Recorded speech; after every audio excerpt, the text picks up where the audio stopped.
ইনস্টাগ্রামের এই যে ভালগারিটি দিনের দিনে পেরিয়ে যাচ্ছে, অ্যালগোরিদমও সেই হিসেবে প্রমোট করে। মানে আমরা দেখি যে একটা মহিলার কথাই বলি, যে একটা মহিলা নর্মাল ড্রেস পরে ভিডিও বানাচ্ছে, রিচ দিচ্ছে না, হালকা কিছু দেখা গেল তখনই রিচটা বেড়ে গেল। অ্যালগোরিদম পুশ তখনই করে যখন মানুষ ওটা দেখতে চায়। শুধু যারা বানাচ্ছে তাদের জিনিসটা একদিকে ডিরেক্ট বলে দেওয়া যায় না তুমি এরকম বানাচ্ছ, আর দেখছে বলেই বানাচ্ছে। তার মানে এই নয় যে মানে বানানোটা জাস্টিফাইড হয়ে যায়। ফিটনেসের সেগমেন্টটায় বেশি হয়, মানে ফিটনেসটাকে সেক্সুয়ালাইজ করে বিক্রি করা। হ্যাঁ, এক্স্যাক্টলি। এই যে ধারণাটা যে ফেসবুকে আমি রিল ছাড়লেই টাকা পাবো, এই ধারণাটা মানে প্রচুর লোকের মধ্যে রয়েছে এবং এটা একটা ভুল ধারণা। আমার চেনা জানা বেশ কিছু মানুষ রয়েছে, ইভেন তার মধ্যে আমার একজন রিলেটিভও রয়েছে। আমি নিজেও ফিল করি, আমি যখনই রিল বেশি দেখি আমি কনসেন্ট্রেট করতে পারি না। বাচ্চারা যে দেখে, বাচ্চারা কিন্তু কন্টিনিউয়াসলি দেখতেই থাকে, তাদের হাতে ফোন ধরিয়ে দেয়, কন্টিনিউয়াসলি দেখতে থাকে, এবং সেই রিলগুলোর মধ্যে লাইকস বা এঙ্গেজমেন্ট পাওয়ার জন্য রিলগুলোর মধ্যে বলছে তুমি লাইক করো নিলে তোমার বাবা মারা যাবে, তোমার মা মারা যাবে, বাবাকে ভালোবাসো, লাইক করো। হ্যাঁ, মানে খুবই বাজেভাবে একটা তৈরি হচ্ছে।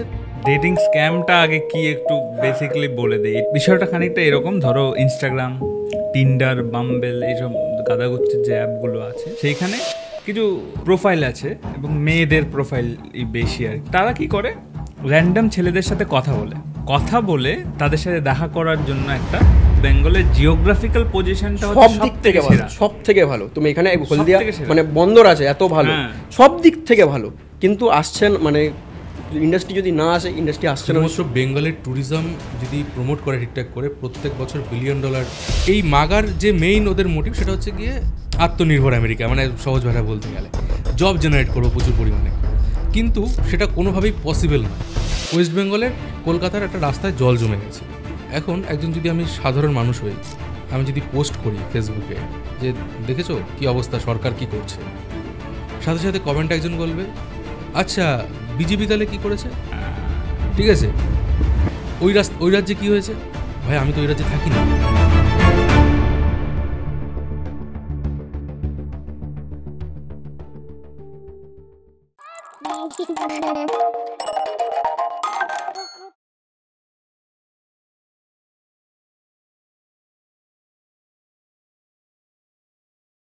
ইউটিএস এর রাউন্ড টেবিলে আপনাদের সবাইকে স্বাগত, যদিও এটা রাউন্ড টেবিল নয়, বাট তাও আমরা বলি। আর যেটা আমি প্রত্যেকটা এপিসোড মানে রাউন্ড টেবিলের ফার্স্টেই বলি, এগুলো কিন্তু যেটা আপনারা ভাবছেন সেটা নয়।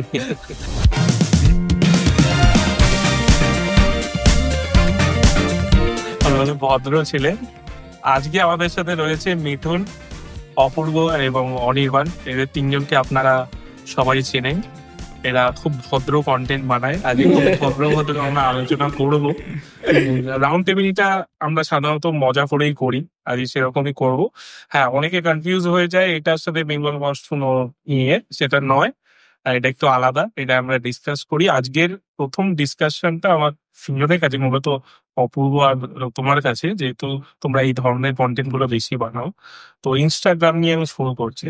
তো ইনস্টাগ্রামের এই যে ভালগারিটি দিনের দিনে পেরিয়ে যাচ্ছে, অ্যালগোরিদমও সেই হিসেবে প্রমোট করে। মানে আমরা দেখি যে একটা মহিলার কথাই বলি, যে একটা মহিলা নর্মাল ড্রেস পরে ভিডিও বানাচ্ছে, রিচ দিচ্ছে না, হালকা কিছু দেখা গেল তখনই রিচটা বেড়ে গেল। এই থেকে মহিলাটারও একটা অ্যাডিকশন হয়ে যাচ্ছে, তাহলে আমি হালকা হালকা দেখাতে থাকি, আস্তে আস্তে জামা কাপড় ছোট হতে থাকে। তো এই বিষয়টা নিয়ে তোমাদের কি বক্তব্য? আমার বক্তব্য, আমি অলরেডি এই বিষয় নিয়ে একটা ভিডিওতে বলে দিয়েছি অনেক কিছু, বাট সেটার বাইরে, হ্যাঁ সেটার বাইরে যেটা বলা, দেখো অ্যালগোরিদম যে পুশ করে, অ্যালগোরিদম পুশ তখনই করে যখন মানুষ ওটা দেখতে চায়, ঠিক আছে, এবং শুধু যারা বানাচ্ছে তাদের মানে জিনিসটা একদিকে ডিরেক্ট বলে দেওয়া যায় না তুমি এরকম বানাচ্ছ, ঠিক আছে, আর দেখছে বলেই বানাচ্ছে। এবার তার মানে এই নয় যে মানে বানানোটা জাস্টিফাইড হয়ে যায়, এই ধরনের কন্টেন্ট বানানোটা। মানে অনেক ধরনেরই তো কন্টেন্ট চলে এখন মার্কেটে। তো ইনস্টাগ্রামের মোটামুটি ধরেন আমি যদি বলি তোমাকে, ট্রেনে বাসে চলাচল করতে করতে ইনস্টাগ্রাম খুলতে পারবে না তুমি, বিশেষ করে ওই এক্সপ্লোর পেজটা, ঠিক আছে। সে অনেকে বলে যে যারা দেখে তাদের কাছে আসে, এটা একটা খুব, আমার মনে হয় এটা খুব ভুল ধারণা। তুমি দুদিন যত ফিল্টার আউট করতে থাকো না, কিছুদিন পর আবার ঠিক চলে আসবে। এখন এই কন্টেন্টই ভর্তি, এবার সেটা যারা দেখছে তাদের দেখো একটা বিষয় হচ্ছে আমাদের ইনস্টাগ্রামটা বেশিরভাগই তোমার ইউথ অডিয়েন্স, ইউথ মানে একদম ওখানে ফেসবুকের যে অডিয়েন্সটা আছে ধরো একটু সব বয়সে, যেমন আমাদের মা বাবারাও এখন ফেসবুক ইউজ করে, একটু বয়স্ক যারা আছে তারাও ফেসবুক ইউজ করে, মিডল এজ যারা আছে আমাদের থেকে একটু বড় 40, 45, 50 তারাও ইউজ করছে। তো কিন্তু ইনস্টাগ্রামে সেটা নয়, ইনস্টাগ্রামে অডিয়েন্সটা একদম তোমার কত হবে 18 বা আরও কম, 16 থেকে মোটামুটি 30 থেকে 32, 16 কমেও আছে। হ্যাঁ, ইনস্টাগ্রাম একদম শুরু থেকেই দেখছি। তাদের কি হয় জানো, এই বয়সে একটা থাকে, জোশ থাকে একটা এই ধরনের জিনিসপত্রের প্রতি, যে আমাদেরও ছিল কিন্তু আমাদের সময় সেই অ্যাক্সেসিবিলিটিটা ছিল না, যার কারণে আমরা অ্যাক্সেস করতে পারিনি। তো এই কারণে না ওই জিনিসগুলো মানুষ আরো বেশি বেশি করে দেখতে চায় এবং দেখে, আর এই মানে একটা সাইকেল। আমি যদি ফেসবুকটা দেখি, তুমি দেখবে যে ওখানে তুমি এই এজটাও ঠিক না, ওখানে ম্যাটার করে না, ওখানেও দেখবে যে কাকিমা বৌদি মানে একটু মিডল এজ যারা রয়েছে তারাও এগুলো করছে। মানে এইটা বয়সের উপরও ডিপেন্ড করছে না, এটা যে শুধুমাত্র অ্যালগোরিদম মানে ওইগুলোকেই পুশ করছে ওরকম ব্যাপার না, এখানে একটা ডিমান্ড অ্যান্ড সাপ্লাইয়ের খেলা রয়েছেই। এবারে যারা এই ধরনের কন্টেন্ট বানাচ্ছে সেখানে ব্র্যান্ড প্রমোশন আসছে, এবার সে যখন দেখছে যে আমি একটু জামা যদি একটু ছোট করা যায়, আমাকে যদি একটু ঝুঁকতে হয়, তাহলে আমার যদি ওখানে টাকা, আলটিমেটলি মানুষের গোল হচ্ছে আমার টাকা কামানো। এবার একটা তো আনএমপ্লয়মেন্ট এইটা একটা রয়েছে, ওটা একটা ব্যাপার রয়েছে। এবার যত ইজিলি সে একটা পেয়ে যাচ্ছে জিনিসটা, সেও করতে থাকছে। এবার তার সাথে দুখানা জিনিস একসাথে করছে, একটা হচ্ছে টাকা পাচ্ছে, প্লাস হচ্ছে একটা ফেম। এখানে একটা কথা বলছি আমি, এই যে ধারণাটা যে ফেসবুকে আমি রিল ছাড়লেই টাকা পাবো, এই ধারণাটা না মানে প্রচুর লোকের মধ্যে রয়েছে এবং এটা একটা ভুল ধারণা।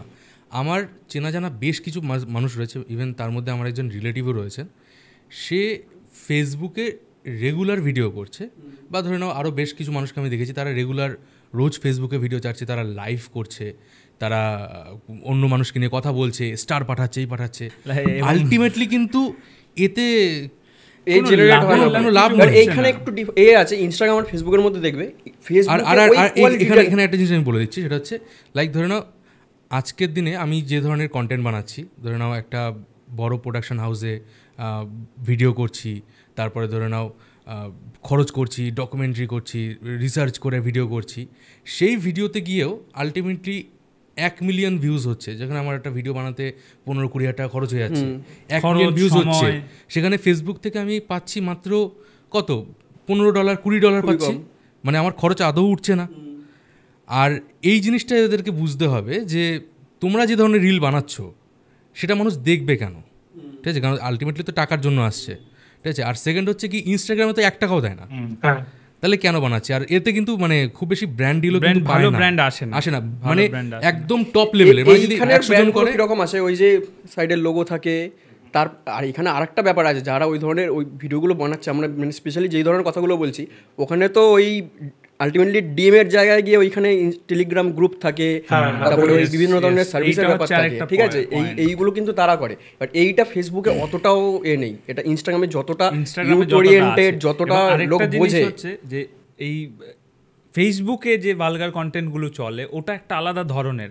ওখানে ফেসবুকে আমি যেটা আমার অ্যানালিসিস যেটা বলছে সেটা হচ্ছে নাইটি, স্নান করার ব্লগ, এই জিনিসগুলো হচ্ছে ফেসবুকে চলে, মানে এবং তাদের বয়স ফেসবুকে যখন দেখবে বুঝতে পারবে একটা টিনের চালের বাড়ি, একটা বস্তা রয়েছে, সেটা দিয়ে একটা বাথরুম, তার ছেলে মেয়ে ঘুরে বেড়াচ্ছে, একটা লোকনাথ বাবার ক্যালেন্ডার ঝুলছে, ঠিক আছে, একদম প্রান্তিক মানুষ, সে সেটা করছে। কিন্তু ইনস্টাগ্রামে এটা না, ইনস্টাগ্রামে অনেক অ্যাডভান্স লেভেলের থাকে। মেইনলি অ্যাকচুয়ালি আমার মনে হয় অ্যাওয়ারনেসটা দরকার। আমি দেখছি যে একটা ছেলে আমাদের পাড়ার ধরে নাও একটা ছেলে রয়েছে, যে দিনে 10 ঘন্টা 12 ঘন্টা পড়াশুনো করছে, প্রচুর খাটছে তার লাইফে, সে কিছু করতে পারছে না। হয়তো অন্য আরেকজন সে রয়েছে যে রিল করছে, ইনস্টাগ্রাম করছে, করে সে তার বাড়ি ঘর করে নিল, অনেক টাকা পয়সা ইনকাম করে নিল। এটা তো মাঝে মাঝে মিমও ওই পার্সনটার মনে গিয়ে এটা মানে কোথাও গিয়ে যে আমি কেন পড়াশোনা করব, কিন্তু আলটিমেটলি কিন্তু মানে এই যে জিনিসগুলো করছে, মানে সমাজে তো শুধু টাকা ইনকাম করাটাই কিন্তু সবকিছু নয়, আমি কি কাজ করছি, আমরা কি কন্টেন্ট বানাচ্ছি। কন্টেন্ট ক্রিয়েশন নিয়ে মানুষের কিন্তু একটা ভুল ধারণা রয়েছে তুমি যখন মানে বোম্বে যাও, ব্যাঙ্গালোরে যাও, দিল্লিতে যাও, ওইখানে কন্টেন্ট ক্রিয়েশনটাকে একটা অপরচুনিটি দেখা হয়, একটা ইন্ডাস্ট্রি, একটা ইনফ্লুয়েন্সিং মার্কেটিং একটা ভালো ইন্ডাস্ট্রি, বড় ইন্ডাস্ট্রি, এবং তারা এই মার্কেট ক্যাপটা বোঝে, তারপরে পোটেনশিয়ালটা বোঝে। বাংলাতে তুমি যখন কিছু ভিডিও করতে যাবে সেইখানে কিন্তু তোমাকে সিরিয়াস অতটাও নেয় না। আমার ওখানে কমেন্ট, মানে আমি তো দিনে অনেকগুলো শর্টস বানাই, ওখানে কমেন্ট আসে যে সারাদিন তুমি ভিডিও বানাও, তুমি কাজবাজ করো না, এটা তো একটা প্রফেশন। এইগুলো কিন্তু বুঝতে হবে। এগুলো এখানে বাংলায় একটু কম, মানে আমি সবার কথা অবশ্যই বলছি না, কিন্তু এখানে একটু অ্যাওয়ারনেসটা একটু কম আছে। হচ্ছে সবাই কিন্তু ইনকাম করতে পারে না, অল্প কয়েকজন ইনকাম করে, তাদের দেখা দেখি বাকিরা যায়। এবং আমি যারা ধরে নাও বাড়ির কিছু বাড়ির বউ, ঠিক আছে, বয়স্ক মানুষ, তারা রিল বানায়, তাদের সাথে কয়েকজনের সাথে আমি কথা বলেছি, তারা বলে যে আমি বাড়িতে থাকি সারাদিন, আমার হাজব্যান্ড কাজবাজ করে, আমি একটু ফ্যামিলিকে সাপোর্ট দিতে চাই। এই সাপোর্ট তারা ভাবে যে তারা যদি মানে $1 $2 ঢুকলে তারা ভীষণ খুশি হয়ে যায়, কিন্তু আলটিমেটলি কিছুই না, তারা যে এফোর্টটা দিচ্ছে। আর একটা জিনিস হচ্ছে শহরের দিকে, মানে আমি বলছি মানে শহরের একটু যে যারা একটু মিডল ক্লাস বা লোয়ার মিডল ক্লাস যারা রয়েছে, তাদের তো মানে যারা বাড়ির বউ, তাদের কাছে কিন্তু কাজের পরিমাণ কিন্তু খুব কম। গ্রামের দিকে ধর, আমাদের বাড়ির দিকে আমি কথা বলছি, ওখানে লাইক তুমি বাড়িতে মাটির মাল বানাতে পারবে, ঠিক আছে, তুমি কাউকে তুমি অনেক ধরনের কাজ, অনেক কিছু কাজ রয়েছে, সেই কাজগুলো তারা করতে পারে। কিন্তু যেখানে এই কাজগুলো নেই সেখানটায় গিয়ে তারা ভাবছে যে আমরা কী করে আমার ফ্যামিলিকে একটু সাপোর্ট করবো, বা ধরে নাও হাজব্যান্ডের সাথে ঝগড়া হচ্ছে, তুমি তো ইনকাম করো না, মানে হয় না কথায় কথা ঝগড়ার মধ্যে কিছু বলে দিল, তখন তার মাথায় আচ্ছা আমিও তাহলে ইনকাম করে দেখাবো।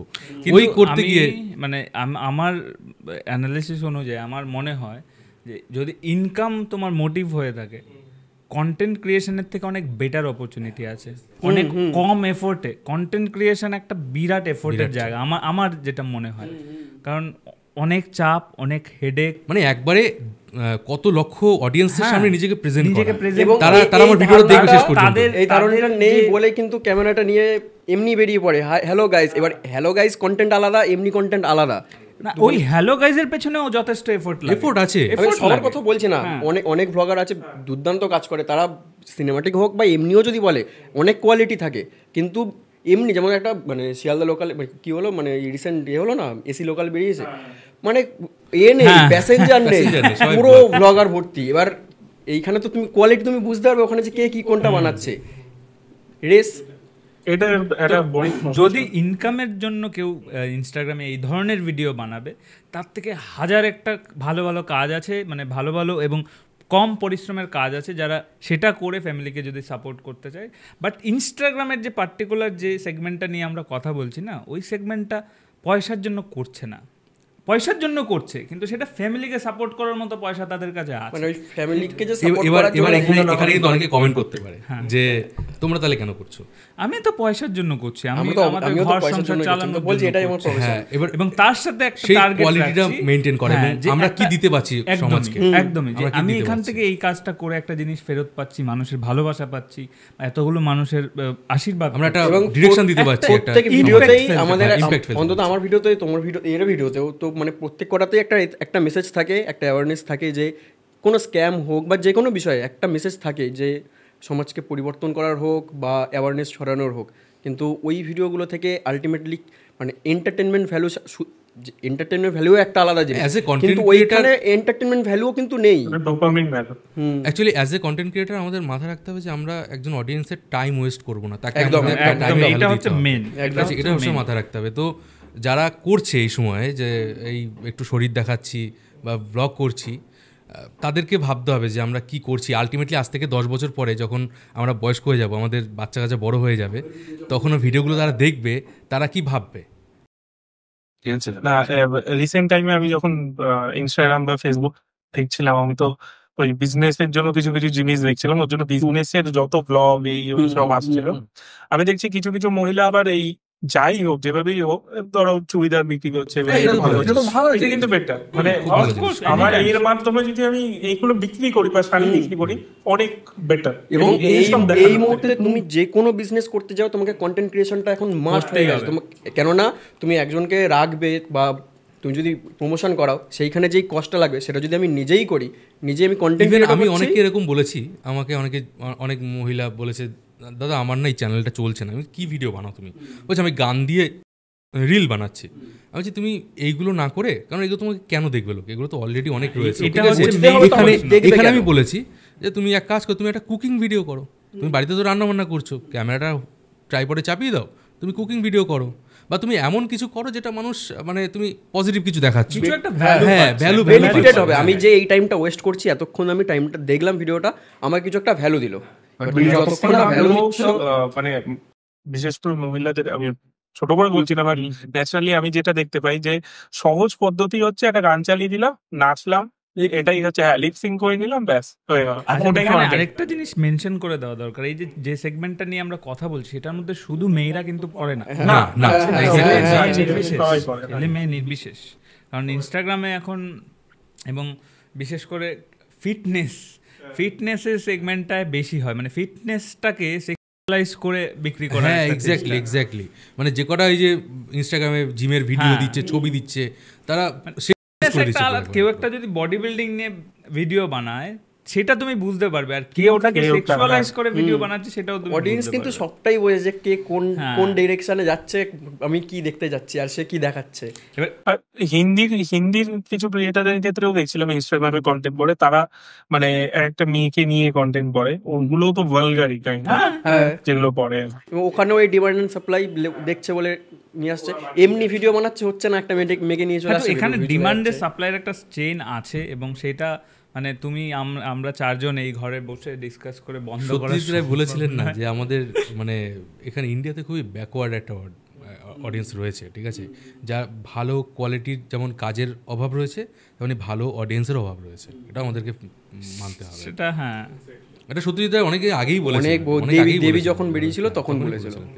দেবী তো কাল্ট ক্লাসিক, ওটা নিয়ে কম ক্রিটিসিজম তো হয়নি, অনেক কিছু শুনতে হয়েছিল তখনকার দিনে। সেটা যে কোনো ক্ষেত্রেই হয়। যাই হোক, এইটা দিয়ে একটু সরে যাই। আর একটা জিনিস বলি, সেটা হচ্ছে যে আমরা যে ধরনের কন্টেন্ট বানাই, আমি তুই একটা লং ফরম্যাট কন্টেন্ট, ওকে ওরাও বানাচ্ছেন, হ্যাঁ, তো সেখান থেকে এখন রিলের যে জামানাটা এসেছে, এর ফলে কি কি এফেক্ট হচ্ছে, মানে ভালো কি কি হচ্ছে, খারাপও কি কি হচ্ছে? মেইন হচ্ছে সেটা অ্যাটেনশন ড্রপ করে যাচ্ছে প্রচুর পরিমাণে।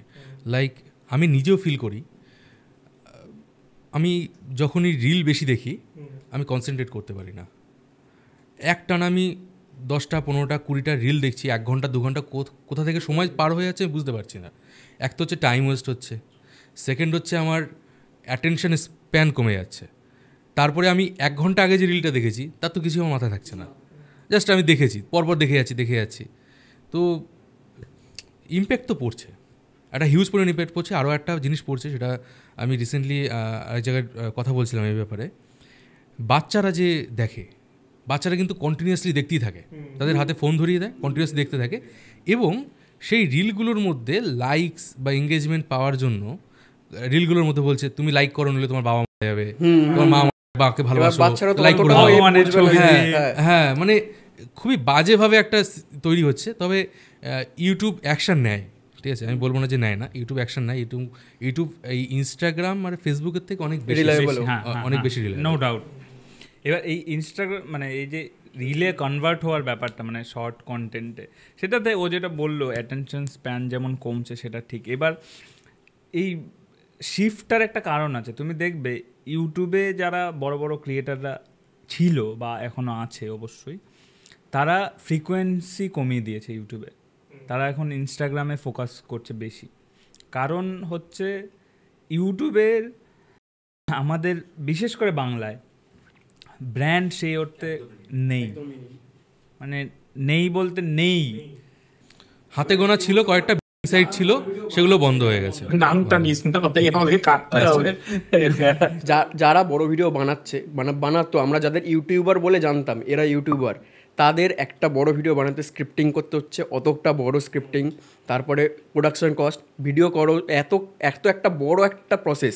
সেইটার জায়গায় একটা শর্টসে কম্পারেটিভলি ভালো কন্টেন্ট হলে অবশ্যই টাইম লাগে, কিন্তু কম্পারেটিভলি অনেক কম টাইম লাগে। এবার তাদের মানে ক্রিয়েটারদের পয়েন্ট অফ ভিউ থেকে এইটা একটা।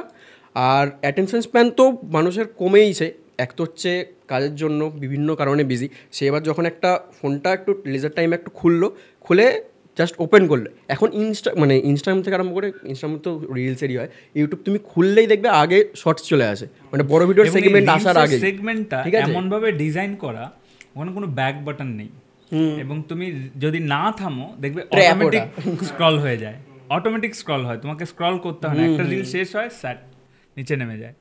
তো এই ডিজাইনটাই করে যায় এরকম দুনিয়ার সব বড় বড় ইঞ্জিনিয়াররা মিলে, যে তোমাকে ওখানে ধরে রাখতে হবে।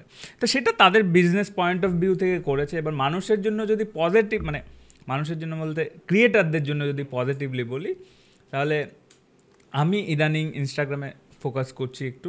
রিচটা অনেক বেশি পাওয়া যায়, এবং ও যেটা বললো যে অনেকটা কম সময়ে আমি কন্টেন্টটা প্রডিউস করতে পারছি। হ্যাঁ, সময় যথেষ্ট লাগে। এবার তার মধ্যেও কি মানে শর্ট কন্টেন্ট মানেই যে কন্টেন্ট ভালো হবে না এমন কোনো কথা নেই, অনেক ভালো রিচ আমি কিন্তু মানে মেনলি শর্টসই বানাই, রিলসই বানাই, ঠিক আছে। এবার আমার ক্ষেত্রে সুবিধা কি হয়, যে এতগুলো ঘটনা ঘটছে বা বিভিন্ন ধরনের মানে যেগুলো জানানো দরকার সেইগুলো আমি কিন্তু কম সময়ের মধ্যে অনেকগুলো কোয়ান্টিটি আমি দিয়ে দিতে পারি, যেটা আমি বড় ভিডিওতে কিন্তু এতগুলো কভার করতে পারতাম না। এই দিক থেকে আমার অনেকটা সুবিধা হয়, এটা একটা ব্যাপার। কিন্তু এই যখন এই সেগমেন্টে আমরা ঢুকেই গেছি, আর একটু বেশি ঢুকে যায়, সেটা হচ্ছে যে এই যে তোরা করছিস কন্টেন্ট, তুই তো প্রায় বন্ধই করে দিলি একটা কারণে, সেটাই বলি যে তোমরা ধরো করছো, তুমি তো তাও ব্র্যান্ড পাচ্ছ, কিন্তু তোমার যে ধরনের কন্টেন্ট, মিঠুনের যে ধরনের শর্ট কন্টেন্ট গুলো, সেগুলো তো ব্র্যান্ডই আসে না, তো সেই ক্ষেত্রে তোমাদের সমস্যা হচ্ছে না? এখানে আমি একটা জিনিস বলতে চাই, সেটা হচ্ছে এই যে ওর যে ধরনের রিল বা ওর যে ধরনের রিল, ও একটু আগে বললো না যে 1 ঘন্টা আগে আমি কি রিল দেখেছি আমার মনেই থাকে না। তো এই রিল ক্যাটাগরিগুলো হচ্ছে ওই 1 ঘন্টা আগে যে দেখেছে, মানে কাইন্ড অফ নিউজ বলা যায়, বা বিভিন্ন ইভেন্ট নিয়ে জিনিসটাকে প্রেজেন্ট, এটা ইনফরমেশন। হ্যাঁ, যখন দেখলো ইনফরমেশনটা ওর মাথায় রয়ে গেল, কি বলতে চেয়েছে কোর মেসেজটা ওর মাথায় থেকে যায়, অডিয়েন্সের মাথায়, কিন্তু কে বলেছে, কোথা থেকে বলেছে, কিচ্ছু মাথায় থাকে না। সেই কারণে কি হয়, এই ধরনের যে কন্টেন্টগুলো পার্টিকুলারলি, সেই কন্টেন্টে ব্র্যান্ড সেরকমভাবে ইনভলভ হতে চায় না। ব্র্যান্ড সেখানে হবে যেখানে তোমার অ্যাটেনশন বেশি, সেখানে বেশি থাকবে যেখানে তোমার ক্রিয়েটিভিটি বেশি থাকবে, এবং তোমাকে মানুষ চিনবে কেন, তোমাকে যদি চেনে যে এই ছেলেটা কিন্তু এইরকম বানায় বা এই মেয়েটা কিন্তু এইরকম বানায়, তখন ওখানে কিন্তু যাবে। আর যখন র্যান্ডাম, আমি যে ধরনের ভিডিও বানাই, আমি তো র্যান্ডাম নিউজ, তারপর ইনফরমেশন, ফ্যাক্টস, এগুলো বলি, অতটাও মনে রাখবে না, খালি ফ্যাক্টস শুনলো, মনে রাখবে, খালি ওইটা মনে রাখবে, ইনফরমেশনটা মনে রাখবে কি ভাবে। এবার এখানে ব্যাপার আছে, আমি যদি প্রেজেন্টেশনটা অন্যভাবে করি, যে এরম ভাবে একটা সিনেমাটিক কিছু অ্যাঙ্গেলে একটা ভালো মেসেজ দিল, সেইখানে কিন্তু ব্র্যান্ড আসবে। এখানে কিন্তু প্রেজেন্টেশনের জন্য তোকে মনে রাখবে, তোর মুখটা প্রেজেন্টেশনের জন্য যখন দেখবে যে আচ্ছা এই তো আলাদা ধরনের কন্টেন্ট কিন্তু হিন্দিতেও বেশ কয়েকজন বানায়, তারা কিন্তু ব্র্যান্ড পাচ্ছে। বাংলায় যাও ব্র্যান্ড আছে, মানে টপ একেবারে যেগুলো কয়েকটা, ঠিক আছে, তাদের কাছেই যাচ্ছে, আমাদের কাছে আসছে। এবং বাংলায় মানে ব্র্যান্ড যে কটা ব্র্যান্ড, মানে অ্যাকচুয়ালি কি হয়, মানে ব্র্যান্ডরা রিস্ক নিতে চাইছে না বাংলায়, যে আমার ভিডিওতে একটা স্পন্সর করবে, ওরা আদৌ সেই রিস্কটা পাবে কিনা সেটা ওরা ভয় পাচ্ছে। এবার সেখানে যদি একটা টপ লেভেল মানে যারা মানে ইনস্টাগ্রামে ভীষণ ফেমাস, বা ধরে নাও মানে যারা ইউটিউব করছে, সেখানে সেফ খেলতে চাইবে, পেমেন্ট দিচ্ছে, তো এই কারণে বাংলায়, এবং বাংলায় পেমেন্টের ইয়েটাও, পরিমাণটাও খুব কম, আরপিএমটাও খুব কম। শর্টসে তো নেই, শর্টসে হচ্ছে 1 মিলিয়ন ভিউজে $10 দেয়, ঠিক আছে, ম্যাক্সিমাম। আর হচ্ছে গিয়ে লং ভিডিওতে দেয়, তাও খুবই কম। বাংলায় ব্র্যান্ডও খুব একটা টাকা খরচ করতে চায় না, মানে যেটা ধরে নেয় একটা হিন্দি যে বেল্টটা, সেই বেল্টে যদি একটা ভিডিওর জন্য, আর এটা কিন্তু একটা বড় কারণ যে আমাদের বাংলা ইউটিউব মানে যেভাবে একটা পিক নিয়েছিল, ধরে না ওই যে বঙ্গাইয়ের টাইমটা, ঠিক আছে, তখন অনেকে করতো ভিডিও, ঠিক আছে, সেই টাইমটা যে পিকটা নিয়েছিল, সেটা কিন্তু মানে ধীরে ধীরে একটু ডাউন হয়ে গেছে। মানে এখন কিন্তু এটা কেন হলো, এটা যদি তোদের বলি, তোরা এত বছর ধরে কন্টেন্ট, মেইন রিজন হচ্ছে গিয়ে, দেখ ভাই, আলটিমেটলি ধর আমি ভিডিও বানাতে যাই, আমার ভিডিও বানাতে ভালো লাগে, ঠিক আছে, আমি এনজয় করি পুরো প্রসেসটাকে, কিন্তু আলটিমেটলি আমি যে খরচটা করছি, খরচটা তখন তুলতে হবে। বা ধরে নে, সাপোজ আমি একজন বড় ক্রিয়েটার, সামহাউ মানে সামওয়ান একজন, সে একটা 20 মিনিটের ভিডিও করলো, ভিডিওটার পিছনে সে 1 লাখ টাকা খরচ করলো, ঠিক আছে, খরচ করার পরে সে যদি রেভিনিউ আসছে না, ব্র্যান্ড আসছে না, তখন সে ভাববে আচ্ছা আমার তো ফেস ভ্যালু আছে, আমি তাহলে ইনস্টাগ্রামে যাই, আমি ওখানে কিছু না করে যদি এমনি একটা কিছু ভিডিও বানাই, জাস্ট আমি একটা স্টোরি দেবো ইনস্টাগ্রামে, সেখান থেকে আমি অনেক টাকা পেয়ে যাবো। তো কেন অতটা খাটতে যাবে, কেন এতটা পরিশ্রম কেন করতে যাবে? এই কারণে ইউটিউবে না মানে কোয়ালিটি কন্টেন্ট বাংলায় খুব কম, ঠিক আছে, খুব কম। আবার আমি যে ধরনের কন্টেন্ট বানাচ্ছি বা ধরনের সায়ন যেভাবে বানাচ্ছে, অপূর্ব যেভাবে বানাচ্ছে, এই কন্টেন্টে কিন্তু আবার হিন্দিতে প্রচুর ব্র্যান্ড আছে, প্রচুর, হ্যাঁ ঠিক আছে, প্রচুর ব্র্যান্ড। মানে লাইক ধরে নে আমি কথা বলছি রেয়ার আর্থ এলিমেন্টস নিয়ে, সেখানে আমার টুথসি বলে একটা দাঁতের আমি ব্র্যান্ড অ্যাড করে দিতে পারবো, মানে প্রচুর আছে, কিন্তু আমাদের বাংলায় নেই। এবং বাংলায় যে সমস্ত ধরনের যেগুলো মানে ব্র্যান্ড রয়েছে, যেগুলো বাংলা থেকেই তৈরি হয়েছে, তারাও চেষ্টা করে হিন্দি বেল্টে যায়। আর আমাদের বাংলার আর একটা কিন্তু মানে আছে যে বাংলায় ব্র্যান্ড বেশি খরচ করতে চায় না। এর একটা প্রধান কারণ হচ্ছে গিয়ে বাংলায় সস্তা, বাংলা মানুষ বেশি খরচ করে না, এটা কিন্তু একটা বড় কারণ আছে। এই যে কোনো নতুন ধরেন এই যে শার্ক ট্যাঙ্ক তো দেখতাম মাঝখানে, শার্ক ট্যাঙ্কে নতুন কোনো ব্র্যান্ড আসছে, নতুন কিছু আউটলেট খুলছে, ওরা সবার আগে নর্থ ইন্ডিয়াকে টার্গেট করছে, মানে জয়পুর, তারপর হচ্ছে তোর দিল্লি, মুম্বাই, এইসব জায়গাগুলো। বাংলা সবার লাস্টে থাকে ওদের প্রায়োরিটি, আর এখানে লোকজন মানে ওটা তৈরি হয়ে গেছে যে এখানে বিজনেস করতে পারে না বাঙালি।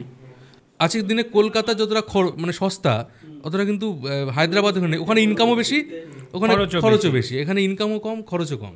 ওই কারণে আরো মানে যেহেতু মানে মানুষের এক্সপেন্স ক্যাপাসিটি, ওরাও নিশ্চয়ই স্ট্যাটিস্টিক্স দেখে যে আমার কনভার্সন রেট এখানে নেই, এতটা খরচা করে আমার আসে না, ওরাও করবে না। বাট মানে কাউকে ডিমোটিভেট করার নেই যে ইউটিউব, এগুলো ফ্যাক্ট, এগুলো ফ্যাক্ট, এগুলো যে ইউটিউব করতে চাও ফাটি ইউটিউব করো, যে ইনস্টাগ্রাম করতে চাও ফাটি। এই সিচুয়েশন থাকার পরেও তো আমরা ভিডিও করছি, আমরা ইনভেস্ট করছি, ঠিক আছে। ভালো কাজ করলে অবভিয়াসলি লোকে দেখবে, ঠিক আছে।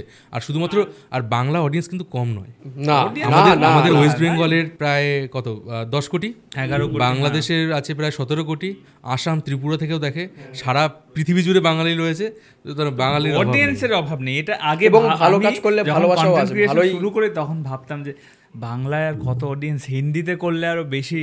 বাট বাংলা মার্কেটটাও যদি কেউ পুরোপুরি কভার করতে পারে না, কল্পনার বাইরে। বাংলার মানে আমি যদি বলি হিন্দির তুলনায় বাংলার যদি আমি অডিয়েন্স কমও ধরি, বাংলা কম্পিটিশনও কম, হিন্দিতে কম্পিটিশনও তো প্রচুর। হিন্দিতে আজকের দিনে মানে এই যে ধ্রুব রাঠি, তারপরে নীতিশ রাজপুত, মোহাক মঙ্গাল, এদের তো কম্পিটিশনও এরা প্রচুর পাচ্ছে না অন্যান্য কন্ট্রি, এদের তো মানে প্রচুর খাটতে হচ্ছে, আরও বেশি পরিমাণে করতে। আর এর নিচে যেই টিয়ারে যারা রয়েছে তাদের আমরা অর্ধেকের জন্য নামই জানি না, অথচ তাদের বাংলার তুলনায় কিন্তু অনেক বড় বড় সাবস্ক্রাইবার রয়েছে, ঠিক আছে। মানে এতটাই বড় মার্কেট, ওইখানে প্রচুর কম্পিটিশন, এখানে সেই তুলনায় অনেকটাই কম। আমরা এই নিয়ে আসবো আবার মৃত্যু পেজে, কারণ এটা নিয়ে আসলে অরম্য উঠে আসবে, যেটার জন্য মিঠুন একবারে প্রিপেয়ার আছে আর অপূর্ব একদমই নেই। আচ্ছা তুমি প্রিপেয়ার এই যে বাংলা চাকরি বাকরি নিয়ে? হ্যাঁ আচ্ছা, দুজন আছে, একজন নেই। যাই হোক, এটা আমি পরে ঢুকছি চাকরি নিয়ে, কিন্তু তার আগে আর একটা রিসেন্টলি তোমরা দুজন একটা ভিডিও করেছিলে, সেটা হচ্ছে এই যে বিভিন্ন ডেটিং অ্যাপ, সেগুলোই এক একটা স্ক্যাম হচ্ছে, মানুষের টাকা লোটা হচ্ছে। তোমরা কি করছো?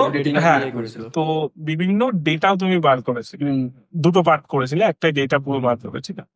এবার আমি জানতে চাইছি, ওটা তো আশা করছি অনেক মানুষ দেখেছে, কিন্তু ওর বাইরে কি এমন ডেটা ছিল যেগুলো তুমি ওখানে প্রকাশ করোনি, সেটা যদি বলো, বা এমন কিছু ইন্টারেস্টিং ফ্যাক্ট যেটা তুমি বলো। দেখো, ডেটিং স্ক্যামটা আগে কি একটু বেসিক্যালি বলে দেই। এটা আমার কাছেও সম্পূর্ণ নতুন এবং মানে আমার কাছেও জানা ছিল না বিষয়টা। তো বিষয়টা খানিকটা এরকম, ধরো ইনস্টাগ্রাম, টিন্ডার, বাম্বেল, এইসব গাদাগুচ্ছের যে অ্যাপগুলো আছে, সেইখানে কিছু প্রোফাইল আছে এবং মেয়েদের প্রোফাইল বেশি আর কি, ছেলেদের কোনো কেস এখন অবধি পাইনি, এবং মেয়েদের প্রোফাইল আছে। তারা কি করে, র্যান্ডম ছেলেদের সাথে কথা বলে, ঠিক আছে, কথা বলে তাদের সাথে দেখা করার জন্য একটা, মানে ধরো তোমার সাথে 2-3 দিন কথা হলে, ছেলেদের তো সব সময় তুঙ্গে থাকে টেস্টোস্টেরন, তো ছেলেরা হ্যাঁ চলো দেখা করি। তো তারা একটা নির্দিষ্ট কোনো জায়গায় দেখা করে, কোনো ক্যাফে হতে পারে, কোনো হুক্কা পার্লার, কোনো যা খুশি হয়, পাব টাপ যা খুশি, কিন্তু সিলেক্টেড, সব জায়গায় নয়, ঠিক আছে, সিলেক্টেড। এবং সেখানে গিয়ে তারা তোমার সাথে 8 ঘন্টা, 1 ঘন্টা, 2 ঘন্টা যতক্ষণ বসলো, এবং যতক্ষণ তুমি বসবে এই খাওয়া সেই খাবার এই সব কিছু, এবং বিশেষ করে একটা খুব কমন ফ্যাক্টর হচ্ছে হুক্কা, ঠিক আছে? এবার হুক্কা হচ্ছে এমন একটা, আমি জানি না হুক্কা কীভাবে এত মানে এখন কি করে এত ফেমাস, সে তো দাদু টাদুরা খেতে শুনতাম। তো হুক্কার একটা বিষয় হচ্ছে, হুক্কা যদি তুমি দেখে থাকো, ওই জিনিসটার বানাতে খুব বেশি হলে 200 টাকা খরচ হয়। 200 টাকা না, চারগুল তো হ্যাঁ, একটুখানি ভাই, হ্যাঁ, 50 টাকা এতগুলো চারগুল পাওয়া যায় ম্যাক্সিমাম। হ্যাঁ, বাট ওটাকে তুমি ওই তোমার এমবিয়েন্সের সাথে জুড়ে যে কত বিল করতে পারো। তো এরকম হুক্কা দেখা যায় যে একটার পর একটা অর্ডার করে এবং শেষে গিয়ে দেখা যায় 1 ঘন্টা বসার জন্য তোমার 16,000, 17,000, 20,000 টাকা অবধি বিল হয়ে যায়। তো এখানে স্ক্যামটা হয় কি, এই যে মেয়েগুলো থাকে, আমার এটা জানা নেই যে তারা ওই ক্যাফে বা ওই পার্লার থেকে হায়ার করা কিনা বা তারা কোন কমিশন বেজে কাজ করে কিনা। লিঙ্ক তো অবভিয়াসলি হয় কমিশন নেয়, নয় হায়ার করা, যে মান্থলি কিছু একটা, এই দুটোর মধ্যে যে কোনো একটা হবে। তারা একটা এই বিলটার বেসিসে তারা একটা পয়সা পায়। এবং তুমি যদি এই ধরনের স্ক্যাম নিয়ে বেসিক্যালি, প্রথমে আমার একটা বন্ধুর সাথে এই ঘটনাটা ঘটেছিল, ঠিক আছে? আচ্ছা, একটা আমি ইন্টারাপ্ট করছি, এটা কি শুধুমাত্র বাংলায় হচ্ছে নাকি পুরো অল ওভার ইন্ডিয়া? বাংলায় খুব রিসেন্টলি হচ্ছে, তার আগে মুম্বাই, দিল্লি, মানে ওখান থেকে গুরগাঁও এইসব ট্রেনিং করে এখানে এসেছে। হ্যাঁ, এখানে এসছে। এবং মজার ব্যাপার হচ্ছে, আমাকে বন্ধুটি জানায় এই জিনিস হয়েছে। আমি বললাম এটা নিয়ে তো একটা ভিডিও করতে হয়। আমি একটা ভিডিও করেছি। ভিডিও করার পর যেহেতু আমি ওই বন্ধুটার তো আমি আর পরিচয় তো দিয়ে করতে পারবো না, তা আমি ভিডিওটা করেছি। তারপর ওখানে দেখছি লোকজন কমেন্ট করছে যে কপি, এটা মুম্বাইয়ের ঘটনা, এখান থেকে কপি করে নিয়েছো, এই সেই কপি কন্টেন্ট, এই ধরনের কমেন্ট। যা সালা আমার ঘটলো, আমি ভাবলাম মানুষকে অ্যাওয়ার করি। তখন আমার মনে হলো না, এটা নিয়ে আরেকটা ডিটেলসে ভিডিও বানাবো সব। তারপর আমি একটা পোস্ট করি যে এইরকম ধরনের স্ক্যাম কার কার সাথে হয়েছে, এবং তুমি বিশ্বাস করবে না, মানে এটা এমন একটা জিনিস না, তুমি তো কাউকে বলতেও পারবে না, ঠিক আছে? লজ্জা থাকে। ওইখানে নাই করে হলেও আমি 50 থেকে 60 জনের কাছ থেকে মেইল পেয়েছি, আরো কত আছে যাদের কাছে ভিডিওটা বা পোস্টটা পৌঁছেছে, তাদের বিভিন্ন বয়সের লোকজন, কেউ আমাদের বয়সী, কেউ আমাদের থেকে ছোট। একটা ছেলে তো ফার্স্ট ইয়ারে পড়ে, ও মানে বলছে যে আমার কাছে টাকা নেই, আমি ক্যাফেতে যেতে পারবো না, চলো কোথাও বাইরে কোথাও দেখা করি। কিন্তু না, ক্যাফেতেই নিয়ে গেল। শেষে ওই ছেলেটা কত, ওই 15 না 14,000 টাকা মতো বিল হয়েছে। তারপর কার কাছ থেকে ধার করে এনে টাকাটা মিটিয়েছে। এবং তো এই ডেটাগুলো আমি কালেক্ট করেছিলাম, যে আমাকে যা যা ডিটেলস আছে তোমাদের কাছে, যা যা স্ক্রিনশট আছে, যা যা প্রোফাইল, যে প্রোফাইলের সাথে কথা বলছে, এবং সেটা আমার কাছে এখনও আছে সেই ফাইলটা। ঠিক আছে? তো ওই ভিডিওটা আমি 5টা এরকম, যে অনেকগুলো কেসের ফাইল আছে, বাট আমি 5টা যারা ঠিকঠাক একদম ভর্তি জিনিসপত্র আছে, এবং সেই ইয়েগুলো নিয়ে আমি একটা ভিডিও বানিয়েছিলাম একদম ডিটেলসে। তো সেই ভিডিওটা মানুষ খুব ভালো, তারপরে মানুষ বিশ্বাস করেছে যে না, এটা মুম্বাইয়ের ঘটনা নয়, এটা কলকাতায় ঘটছে, এবং প্রচুর মানুষ এটা শিকার হয়েছে। তো ওই ভিডিওটা বানানোর মোটামুটি মাসখানেক পরে আমাকে একদিন লালবাজার থেকে ডেকে পাঠিয়ে অ্যাপ্রিসিয়েট করা হয়েছে যে এই ভিডিওটা বানানোর জন্য তোমাকে বলেছিলাম আমি। তো এইটাই হচ্ছে আমরা একটু আগে যে একটা বড় অ্যাচিভমেন্ট। হ্যাঁ, সত্যি। তো এইটাই আমরা একটু আগে যে ইম্প্যাক্ট নিয়ে কথা বলছিলাম, যে কন্টেন্টের মাধ্যমে, টাকা পয়সা তো একটা অবশ্যই নেসেসারি জিনিস, কন্টেন্টের মাধ্যমে একটা ইম্প্যাক্ট, যে কোনো ক্ষেত্রে, যে কোনো বিষয়ে একটা ইম্প্যাক্ট রেখে যাওয়া। তো এইটাই ডেটিং স্ক্যাম এখনও চলছে। এবং ওই যে হ্যাঁ, লালবাজার কলকাতা পুলিশ থেকে 2জনকে গ্রেফতারও করেছে আচ্ছা এই স্ক্যামের। দেখবে পেজে একজন মহিলা আর একজন ক্যাফের ম্যানেজার। এই ডেটিং স্ক্যামের কিন্তু একটা আপগ্রেডেড ভার্সন আছে, হানি ট্র্যাপ। ওটা তো বড় লেভেলের, ওটা বড় বলছি আপগ্রেড ভার্সন, ঠিক আছে? এবার স্ক্যামটা যেইভাবে বললো, এটা বিভিন্নভাবে হতে পারে, এটা একটা ওয়ে বললো। আরো একটা আছে, লাইক মানে তোকে হঠাৎ করে না ভিডিও কল করবে।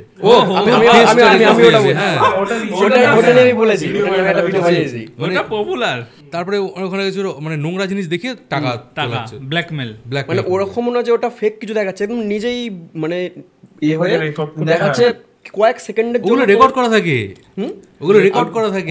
আমি শুনেছি যে ওগুলো কয়েকটা রিয়েলও থাকে। এবার আমি তো নিজে দেখিনি, এবার যাদের এক্সপিরিয়েন্স আছে আমি তাই শুনেছি, মানে ম্যাক্সিমাম ক্ষেত্রে ওই রেকর্ড করা অন্য মানে স্ক্রিনে দেখা কিছুক্ষণের জন্য যদি তোমার ফেসটা ওখানে থাকে সেটা আবার স্ক্রিনশটটা নেয়। এই কারণে আমাদের মানে যদি কোনো ফোনে আননোন ভিডিও কল আসে কখনোই অ্যাকসেপ্ট করা উচিত একদমই না। কলকাতা পুলিশ থেকে তো সবসময় বলছে video call, phone, spam message, mail যাই আসুক, আর এই যে অনেকে আছে না মানে ফেসবুকে কারো ব্যাকগ্রাউন্ড না চেক করে অত ফেক অ্যাকাউন্ট কেউ বুঝতে পারে না। আচ্ছা আরেকটা জিনিস বলছি তোকে, এইরকম একটা স্ক্যাম কিন্তু চলছে, ঠিক আছে? এটা হচ্ছে ফেসবুক থেকে পরিচয় করে টাকা চেয়ে ধার নিয়ে তারপর আর টাকা ফেরত দেয় না, এইরকম মানে এটা স্ক্যাম বলা যায় না, স্মল স্কেলে হয়, বেইমানি আর কি, টাকা নিয়ে ধার দিচ্ছে না, এরকম হয়েছে ঘটনা। আচ্ছা, কিছু একটা বলতে না, হ্যাঁ এই যে ঘটনাটা বলতো এক্স্যাক্টলি সেম ঘটনা হয় না বন্ধুর সাথে হয়েছিল, যেরকম ভিডিও কলে এরকম ধরেছে, এবার ওকে বলছে যে তুমি হয় এত টাকা দাও নয়তো পাবলিশ হয়ে যাবে, সব বন্ধু পাঠিয়ে দেবো। এবার সে আমাকে ফোন করে বলছে এরকম এরকম কেস, তোকে যদি কেউ ভিডিও পাঠায় বিশ্বাস কর, আমি ওরকম বুঝতে পারিনি, তুই কিছু বিশ্বাস করিস না। না চাপ নেই। আমার বন্ধুদের সাথে এরকম হয়েছে। এখানে একটা জিনিস আমি অপূর্বকে জিজ্ঞাসা করবো, আমরা তো প্রবলেম নিয়ে ডিসকাস করছি, আমাদের সলিউশন নিয়ে ডিসকাস করা উচিত। যারা পডকাস্টটা দেখছে, যদি কারোর সাথে ডেটিং স্ক্যাম হয় বা এই ধরনের স্ক্যামটা হয় যে ভিডিও দিয়ে তাদেরকে ব্ল্যাকমেল করছে, সেক্ষেত্রে কি করবে? প্রথমত ভিডিও কলের ক্ষেত্রে যদি হয়, ভিডিও কল কেন, মানে কোনো কল আসুক আননোন নাম্বার, ওখানে স্প্যাম তো একটা দেখা যায়, সেটা বাদ দিও। যদি কোনো লিঙ্ক আসে, মেসেজে হোক, মেইলে হোক, যে কোনো জায়গাতেই হোক, আননোন, এটা আমরা জানি যে মানে ক্লিক করা উচিত না। আমি বলছি যে হয়ে গেল, লাইক ধরে নাও পাবে বসে আছে, ছেলেটাকে 15,000 টাকার বিল দিয়েছে। আমি বলছি একটা ঘটনা, এই আমার যে গৃহপ্রবেশের দিন, ঠিক আছে, একটা দাদা এসেছিল, আমি একটা শ্যুটে ছিলাম, ঠিক আছে, আমরা কিসের একটা শ্যুটে ছিলাম, তখন মোটামুটি রাত 9:30 10টা বাজে। আমাকে ফোন করেছে একটা দাদা, ঠিক আছে, বলছে ভাই আমি এরকম একটা জায়গায় ফেসে গেছি। ওইখানে বসে গৃহপ্রবেশের দিন এসছিল ওই দাদা। আচ্ছা, হ্যাঁ। তো বলছে ভাই আমি এরকম একটা জায়গায় ফেসে গেছি, আমি কি করব? আমি বলছি কিরকম মানে পাবেন কেসটা? ওখানে বসে মানে সব হয়ে গেছে, ও এবার ওর সামনে বিলটা আসবে, ঠিক আছে, ও সেই মুহূর্তে বুঝতে পারে যে জিনিসটা গন্ডগোল। এবং তুমি বুঝতে পারবে, কারণ একটা মানুষ যখন রিয়ালিটিতে দেখা করতে মানে তোমার প্রতি অ্যাট্রাকশনও ছেড়ে দাও, একদম জেনুইন ফ্রেন্ডশিপ হিসেবে ভাবো, যদি একটা ফ্রেন্ডশিপ হিসেবেও তুমি কারোর সাথে দেখা করতে যাও, আর কেউ যদি তোমাকে স্ক্যাম করার ইয়ে নিয়ে মন নিয়ে দেখা করতে চায়, দুটোর মধ্যে তফাৎ তুমি বুঝতে পারবে। তো ওই দাঁড়াটা in the middle of the process ও ওটা বুঝতে পেরে আমাকে ফোন করেছে যে আমি বাথরুমে এসে ফোন করছি, আমি কি করব। আমি বলছি বেরিয়ে যাওয়ার কি সুযোগ আছে? বলছে না। তাহলে কিছু করার নেই, তুমি পুলিশে ফোন করতে পারো, করে দেখতে পারো, ট্রাই করে, বাট কিছু করার নেই। কি করে পুলিশ তোমাকে, কারণ এটা প্রুফ করার কোনো ইয়ে নেই, তোমাকে বিলটা দিতেই হবে, ঠিক আছে। এবার আমি ওকে বললাম, আর আমিও যেহেতু শ্যুটে ছিলাম, তারপর আর খোঁজ নেওয়া হয়নি। তারপর আমি রাতের বেলা বাড়ি ফিরে আমি ফোন করি যে কী হলো, বললো আমি ফোন করলাম আমার এক বন্ধুকে, আমার বন্ধু এলো, ওখানে ঝামেলা, অনেক তামাশা হয়েছে। তামাশা হওয়ার পর মোটামুটি হাফ মেয়েটি হাফ দিয়েছে আর ও হাফ দিয়েছে, বিলটা দিয়ে ওখান থেকে বেরিয়েছে। এবার ওই জন্য আমি বলবো যদি স্ক্যাম হয়ে যায় তাহলে তো যেটা আইনি ব্যবস্থা আমাদের ইয়েতে সাইবার ডিপার্টমেন্ট আছে, লালবাজার আছে, সেখানে গিয়ে আইনি ব্যবস্থা যা নেওয়ার, বাট খুব সামান্য কিছু জিনিস মাথায় রাখলে স্ক্যাম হওয়ার সম্ভাবনাটাই অনেকটা কমে যায়। যেমন সেটা হচ্ছে ইনস্টাগ্রাম, মানে প্রথম কথা হচ্ছে না, পরিচিত না হয়ে কারোর সাথে ঠিকঠাক পরিচিত না হয়ে দেখা করতে যাওয়াটাই উচিত নয় আর কি। স্ক্যাম তো একটা টাকার বিষয়, চলে গেল, আরও অনেক কিছু হতে পারে, আরও বড় কিছু হতে পারে। তো প্রথম কথা আমার মনে হয় একটা বেসিক পরিচিতি বানিয়ে নেওয়া উচিত।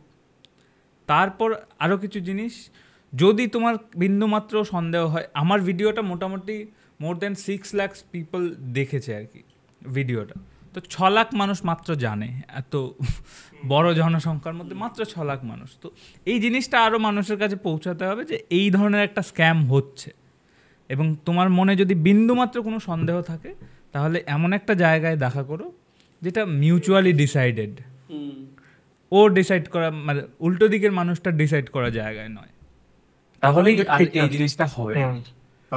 কারণ আর এই যে যেটা ভিডিও কলের যে ব্যাপারটা বললাম, এটা যদি কারোর সাথে হয় তাহলে সেক্ষেত্রে তাকে করতে হবে গিয়ে সাথে সাথে লোকাল থানায় যেতে হবে, জানাতে হবে। এবং টাকা পয়সা দেওয়া, থেকে বড় কথা হচ্ছে টাকা পয়সা তো দেওয়াই যাবে না, তাকে সবার আগে হচ্ছে নির্ভয় হতে হবে। মানে লোকজন মানে কি হয়, থতমত খেয়ে ঘাবড়ে যায়, যায়। ভাগ- কি লোকে করবে, চিন্তা করবে কি ভাববে, এই পাবলিশ হলে কিচ্ছু হবে না, এটা হচ্ছে মানে কি হবে? ফেসবুকে কি করে পাবলিশ হবে? ফেসবুকে তো সাথে যেখানে রেস্ট্রিকশন খুশি করে দেবে, public হয়ে যাক। রেস্ট্রিকশন করে হ্যাঁ দেবে, রেস্ট্রিকশন হয়ে যাবে, কি হবে? একটা মুখ দেখা যাচ্ছে, তুমি যদি এটা বলো যে এটা স্ক্যাম, আর এখন মানুষ জেনে জানে গেছে, মানুষ, হ্যাঁ। যে এটা স্ক্যাম। এআই এর ব্যাপারে তো জানো, এবার জেনেই আমার গেছে। বন্ধুটার সাথে যখন এরকম হয়েছিল, ওর কাছেও এরকম সেম ফোন এসেছিল। এবার আমাকে ফোন করেছে, ফোন করে বলছে যে আমার সাথে এরকম এরকম হয়ে গেছে ভাই, আমি কিচ্ছু করতে চাইনি, এমনি ফোনটা তুলেছি, এরকম দেখাচ্ছে। এবার কিছুক্ষণ কথাও বলেছে ও। এবার তারপরে এরকম স্ক্রিনশট পাঠিয়ে বলছে এটা করে দেবো। আর সে প্রচণ্ড ভয় পেয়ে গেছে, বলছে এখন আমি কী করবো। আমি বলছি তোর এক তো হচ্ছে তোর কিছু হবে না, ওইটা নিয়ে ভাবিস না। এবার মানুষ তুই ভয় থানায় যা। পেয়েই ভুলটা করে। ভীষণ রকম ভয় পেয়ে যায়। পরের দিন ও সকালে উঠলো, জানে আর কিছু হবে না, তখন এমনিও হয়ে কিছু গেছে। হয় না। হয় আমি না আজ তো। অব্দি এই স্ক্রিনশট গুলো শুধু পাবলিশ হওয়ার ধমকিই শুনেছি, কোনোদিন পাবলিশ হতে দেখিনি। আর পাবলিশ করলেও মানে কিভাবে কি করবে? হবে? আমার হ্যাঁ। অ্যাকাউন্টে যদি তোমার ছবি সারি কি যায় আছে? কি যাবে। তারপর হচ্ছে সেই একটা কথা আছে না, দেখবে জলে মানে বেসিক্যালি নৌকা টোকা যখন ডুবলে বেশির মানে লোকজন কিন্তু জল খেয়ে কম মরে, লোকজন প্যানিকে মরে যায়। তো এটাও এইরকম একটা ব্যাপার যে প্যানিকে টাকা পয়সা দিয়ে দেয় অনেকে, এবং আমি ভাবি মানুষের কাছে কত টাকা। হ্যাঁ, ওটা ভয়ে করে। একটা ভয়ের জন্য, যখন প্রাণ বাঁচানোর জন্য কি করবে। সাপোজ একটা ম্যারিড পারসন, তার সাথে এরকম হয়েছে, তো আমার তো ডিভোর্স হয়ে যাবে। এ ভয় তো তারাই পায় যাদের এইরকম কোনো একটা সিচুয়েশন থাকে। এমনি আমাদের মতন ছেলেদের হলে সে অতটাও পাবে না, ভয় তো তারাই পায়। আমার সাথে হলে বলবো পাবলিশ কর। যাই হোক, এবার আসি অন্য একটা টপিক নিয়ে, এটাও কাইন্ড অফ স্ক্যাম হচ্ছে। এটা স্ক্যামের মধ্যেই আমরা ধরি, যেটা হচ্ছে এটা তো কলকাতায় খুবই হয়, এখনো হয়। সেটা হচ্ছে এই কল সেন্টার স্ক্যাম। কলকাতায় তো ঘুরে ঘুরে আছে বাবা। এক্সপার্ট না, মানে এক্সপ্লেনে এক্সপার্ট। হ্যাঁ, ও একটা ভিডিও করেছে, আমি না এই কল সেন্টারে স্ক্যাম কল সেন্টার নিয়ে করেছে তো। কল সেন্টার নিয়ে আগে অনেক হতো, এখন তাও অনেকটা কমেছে।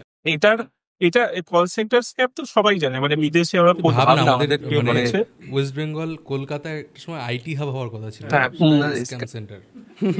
এটাই আমি বলছি যে এটা দিয়ে মিঠুনের কাছে আমি ভাবছি যে এই যে স্ক্যাম হচ্ছে, মানুষের কাছে চাকরি নেই তাই করছে, তাই তো? তাই মানে এটাও চাকরি তাদের কাছে, তারা চাকরি নেই বললে ভুল, হ্যাঁ চাকরি নেই বললে ভুল। অ্যাকচুয়ালি হচ্ছে গিয়ে মানুষের এখন নিডস অনেক বেশি, মানুষ অল্পতে খুশি হয় না, ঠিক আছে?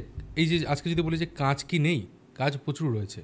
আমি আমার চ্যানেলে content writer, graphic designer, video এডিটিংয়ের জন্য অনেক দিন পোস্ট করেছি, কিন্তু কোয়ালিটি কাজ করার মানসিকতা কারণ নেই। ধরেন এই ক্যাপকাটে এডিট করবে বা কিছু একটা করে বলো দাদা আমার এত টাকা লাগবে, এত টাকা লাগবে, ঠিক আছে? কাজ নেই বললে ভুল হবে।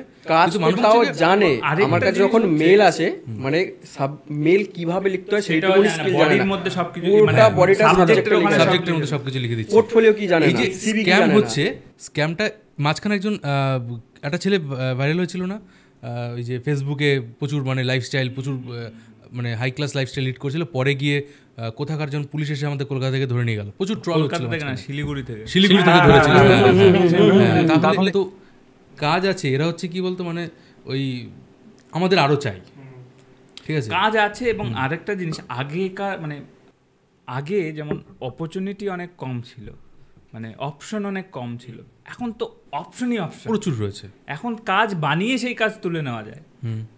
এবার তুমি যদি মেন স্ট্রিম কাজের কথা বলো, যেই ধরন মানে যেই কারণে আমরা বলছি যে কাজ নেই, মানে শিল্প ইন্ডাস্ট্রি, সেটার কিন্তু দুরকম উত্তর হয়। একটা সোজাসুজি উত্তর হচ্ছে সরকারের সদিচ্ছা, ওটা একটা সোজাসুজি বলেই দেওয়া যায় যে সরকারের মানে ইচ্ছা নেই, সেই জন্য মেন স্ট্রিম মানে গভর্নমেন্ট জব হোক বা ইন্ডাস্ট্রি তৈরি করার জন্য সেখানে সেইভাবে করছে না, ফোকাস করছে না, ওটা হচ্ছে না, ওটা একটা কারণ।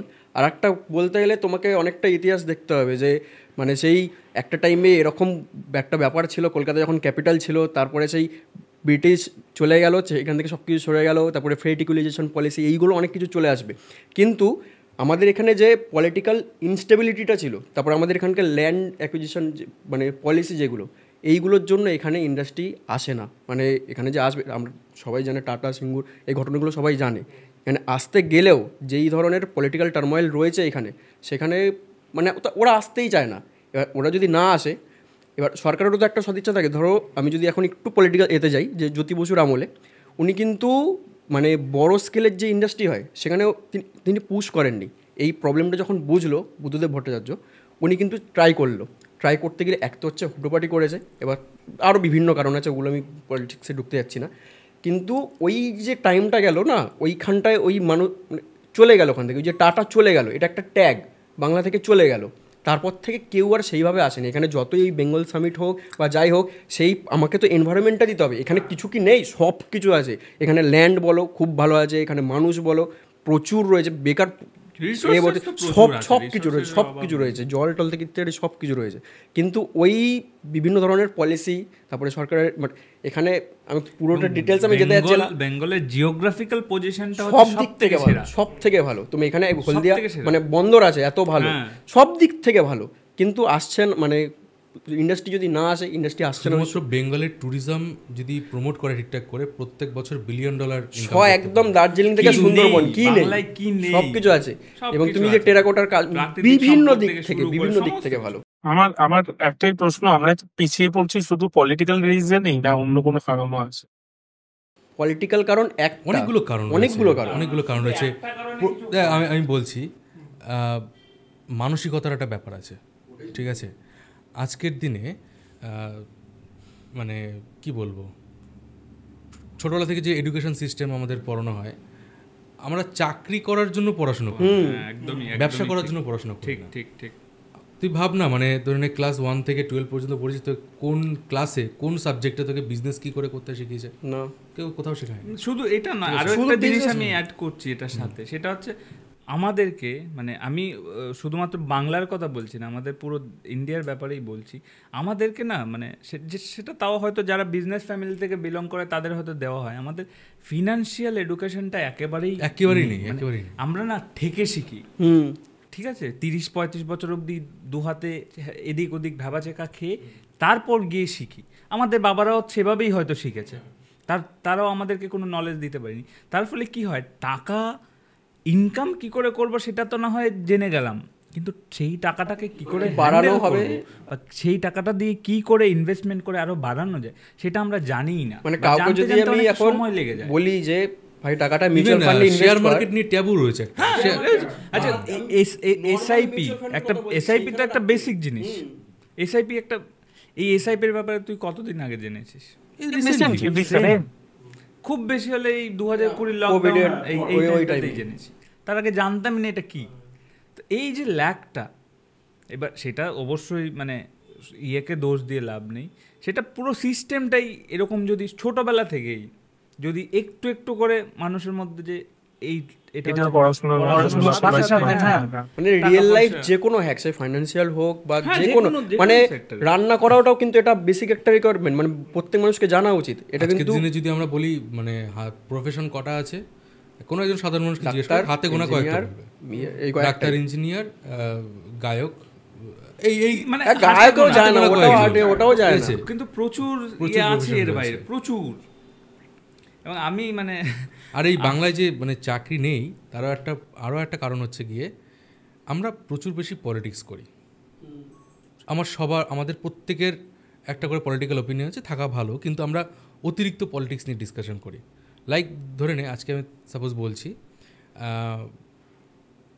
ওয়েস্ট বেঙ্গলের কলকাতার একটা রাস্তায় জল জমে গেছে, ঠিক আছে? এখন একজন যদি আমি সাধারণ মানুষ হই, আমি যদি পোস্ট করি ফেসবুকে যে দেখেছো কি অবস্থা, সরকার কি করছে, সাথে সাথে কমেন্ট একজন বলবে আচ্ছা বিজেপি তাহলে কি করেছে, ঠিক আছে? ওই রাজ্যে কি হয়েছে, ভাই আমি তো ওই রাজ্যে থাকি না, আমি তো আমার রাজ্যে থাকি, আমি তো কাকে ভোট দিচ্ছি, আমি আমার সরকারকে ভোট দিচ্ছি, আমাদের রাজ্য সরকারকে ভোট দিচ্ছি, বা ট্যাক্স দিচ্ছি কাকে, এখানে দিচ্ছি। তাহলে আমি এই যে অতিরিক্ত পলিটিক্স, সব কিছুকে পলিটিক্সের মধ্যে ঢুকিয়ে দিচ্ছে। লাইক ফিল্মের মধ্যে পলিটিক্স ঢুকে যাচ্ছে, অথচ ওই গর্তটা যদি যে কটা মানুষ মিলে ফেসবুকে ডিসকাস করছে, ওই কটা মানুষ যদি গিয়ে ওখানকার লোকাল ইয়েতে গিয়ে যোগাযোগ করে, ওই গর্তটা ভরাট হয়ে যায়। হয়ে যায়। আমরা মানে অ্যাকচুয়ালি আমাদের মধ্যে না, মানে এটা বাংলায় অতিরিক্ত হয়েছে। এই যে পোস্ট পোল যে ভায়োলেশনটা হয়, বাংলায় ভায়োলেন্সটা হয়, ঠিক আছে, বাংলায় অতিরিক্ত পরিমাণে। এবং আমরা বলতে ভয় পাই। আমরা একজন মানুষকে মানে লাইক আমি একজন নেতাকে পছন্দ করি, সে আমার কাছে কদিনের মধ্যে ভগবান হয়ে যাচ্ছে, নো ম্যাটার কোন পার্টি, নো ম্যাটার কোন পার্টি, আমরা তো আলটিমেটলি মানুষ, ভুল তো আমরা করি, আমাদের প্রত্যেকটা মানুষের মধ্যে কিছু না কিছু ভুল রয়েছে, কিছু না কিছু রয়েছে। আমরা কি করি, সেই পলিটিক্যাল লিডার, সে যে কোনো পার্টির হোক, যে কোনো পার্টির সাপোর্টার হোক, তাকে সে ভগবান মনে করে। আরে ও তো এর ব্যাপারে কথা বলেছে মানে আমার বাবা মার চেয়ে উপরে। তো এখানে রাজ্যে কি করে হবে? মানুষ যখন ভোট দিতে যাচ্ছে, আচ্ছা একে আমি আনা যাবে না, কেউ ভোট দেওয়ার সময় এটা ভাবছে না যে আমার রাজ্যে, হ্যাঁ আমার রাজ্যে। এবার এখানেও একটা কথা বলি, এই বিষয় নিয়ে আমি অনেকদিন আগে ভেবেছিলাম বলবো। কেউ ভালো না, কোনো পলিটিক্যাল পার্টি ভালো না।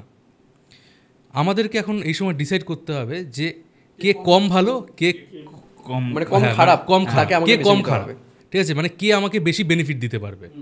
ঠিক আছে, আজকের দিন আমরা ভোট দেওয়ার সময় ভাবি না যে আমাদের চাকরি আছে কিনা, আমাদের রাজনীতি হয় ধর্ম নিয়ে, আমাদের মানে কি বলবো কিছু ভাতা এখন কিন্তু সবাই দিচ্ছে, সব রাজ্য মানে পলিটিক্যাল পার্টিগুলো দিচ্ছে। এবং যে আলটিমেটলি দেশের উন্নতি কি হচ্ছে?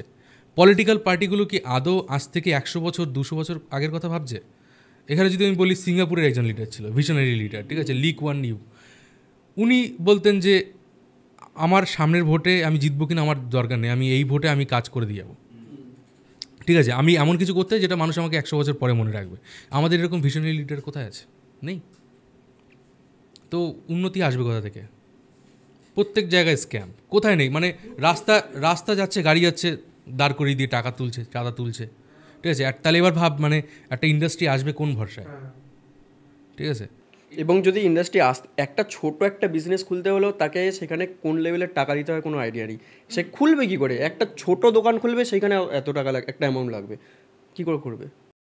আমাদের মানে আমি বলবো না কোন জায়গায়, যাই হোক একটা জায়গায় শুনেছি যে এরকমও হয়েছে যে সামান্য ঠেলা গাড়ি তার জন্য তাকে মানে কয়েক লাখ টাকা, মানে 1 লাখের উপরে বলছি, কয়েক লাখ টাকা। আমি জায়গাটা বলছি না, তুই টোটো যেখানে স্ট্যান্ড থাকে, টোটোর স্ট্যান্ডে তুই একটা টোটো নিয়ে যাবি, তোকে 1 লাখ টাকা দিতে হবে লাইন নেওয়ার জন্য। ব্যাপারটা হ্যাঁ বুঝতে পারছিস কোন কিভাবে টাকাটা ক্ষেত্রে, যে কোনো ক্ষেত্রে, ঠিক আছে। এবং মানে কিছু বলা যাবে না, লাইক ধরে নে তুই এই পার্টির থেকে বেনিফিট পাচ্ছিস, তো তোর কাছে এই পার্টি এখন সেরা, কিন্তু তোর ছেলে মেয়ে আদৌ বেনিফিট পাবে কিনা, তোর ভবিষ্যৎ প্রজন্ম পাচ্ছে কিনা, সেটা কেউ ভাবে না। আর এগুলো নিয়ে যখনই কথা বলতে হবে, থ্রেট কল আসবে, এই তো হচ্ছে। বাংলার মানুষ কিন্তু সব বোঝে, চুপচাপ থাকে, তারা অ্যাকশন নেয় না। এবং যে মানে আগে একটা কথা বলা হতো, what things Bengal today India things tomorrow, কিন্তু এটা এখন উল্টো হয়ে গেছে। বলতে খারাপ লাগছে, কিন্তু উল্টো হয়ে গেছে।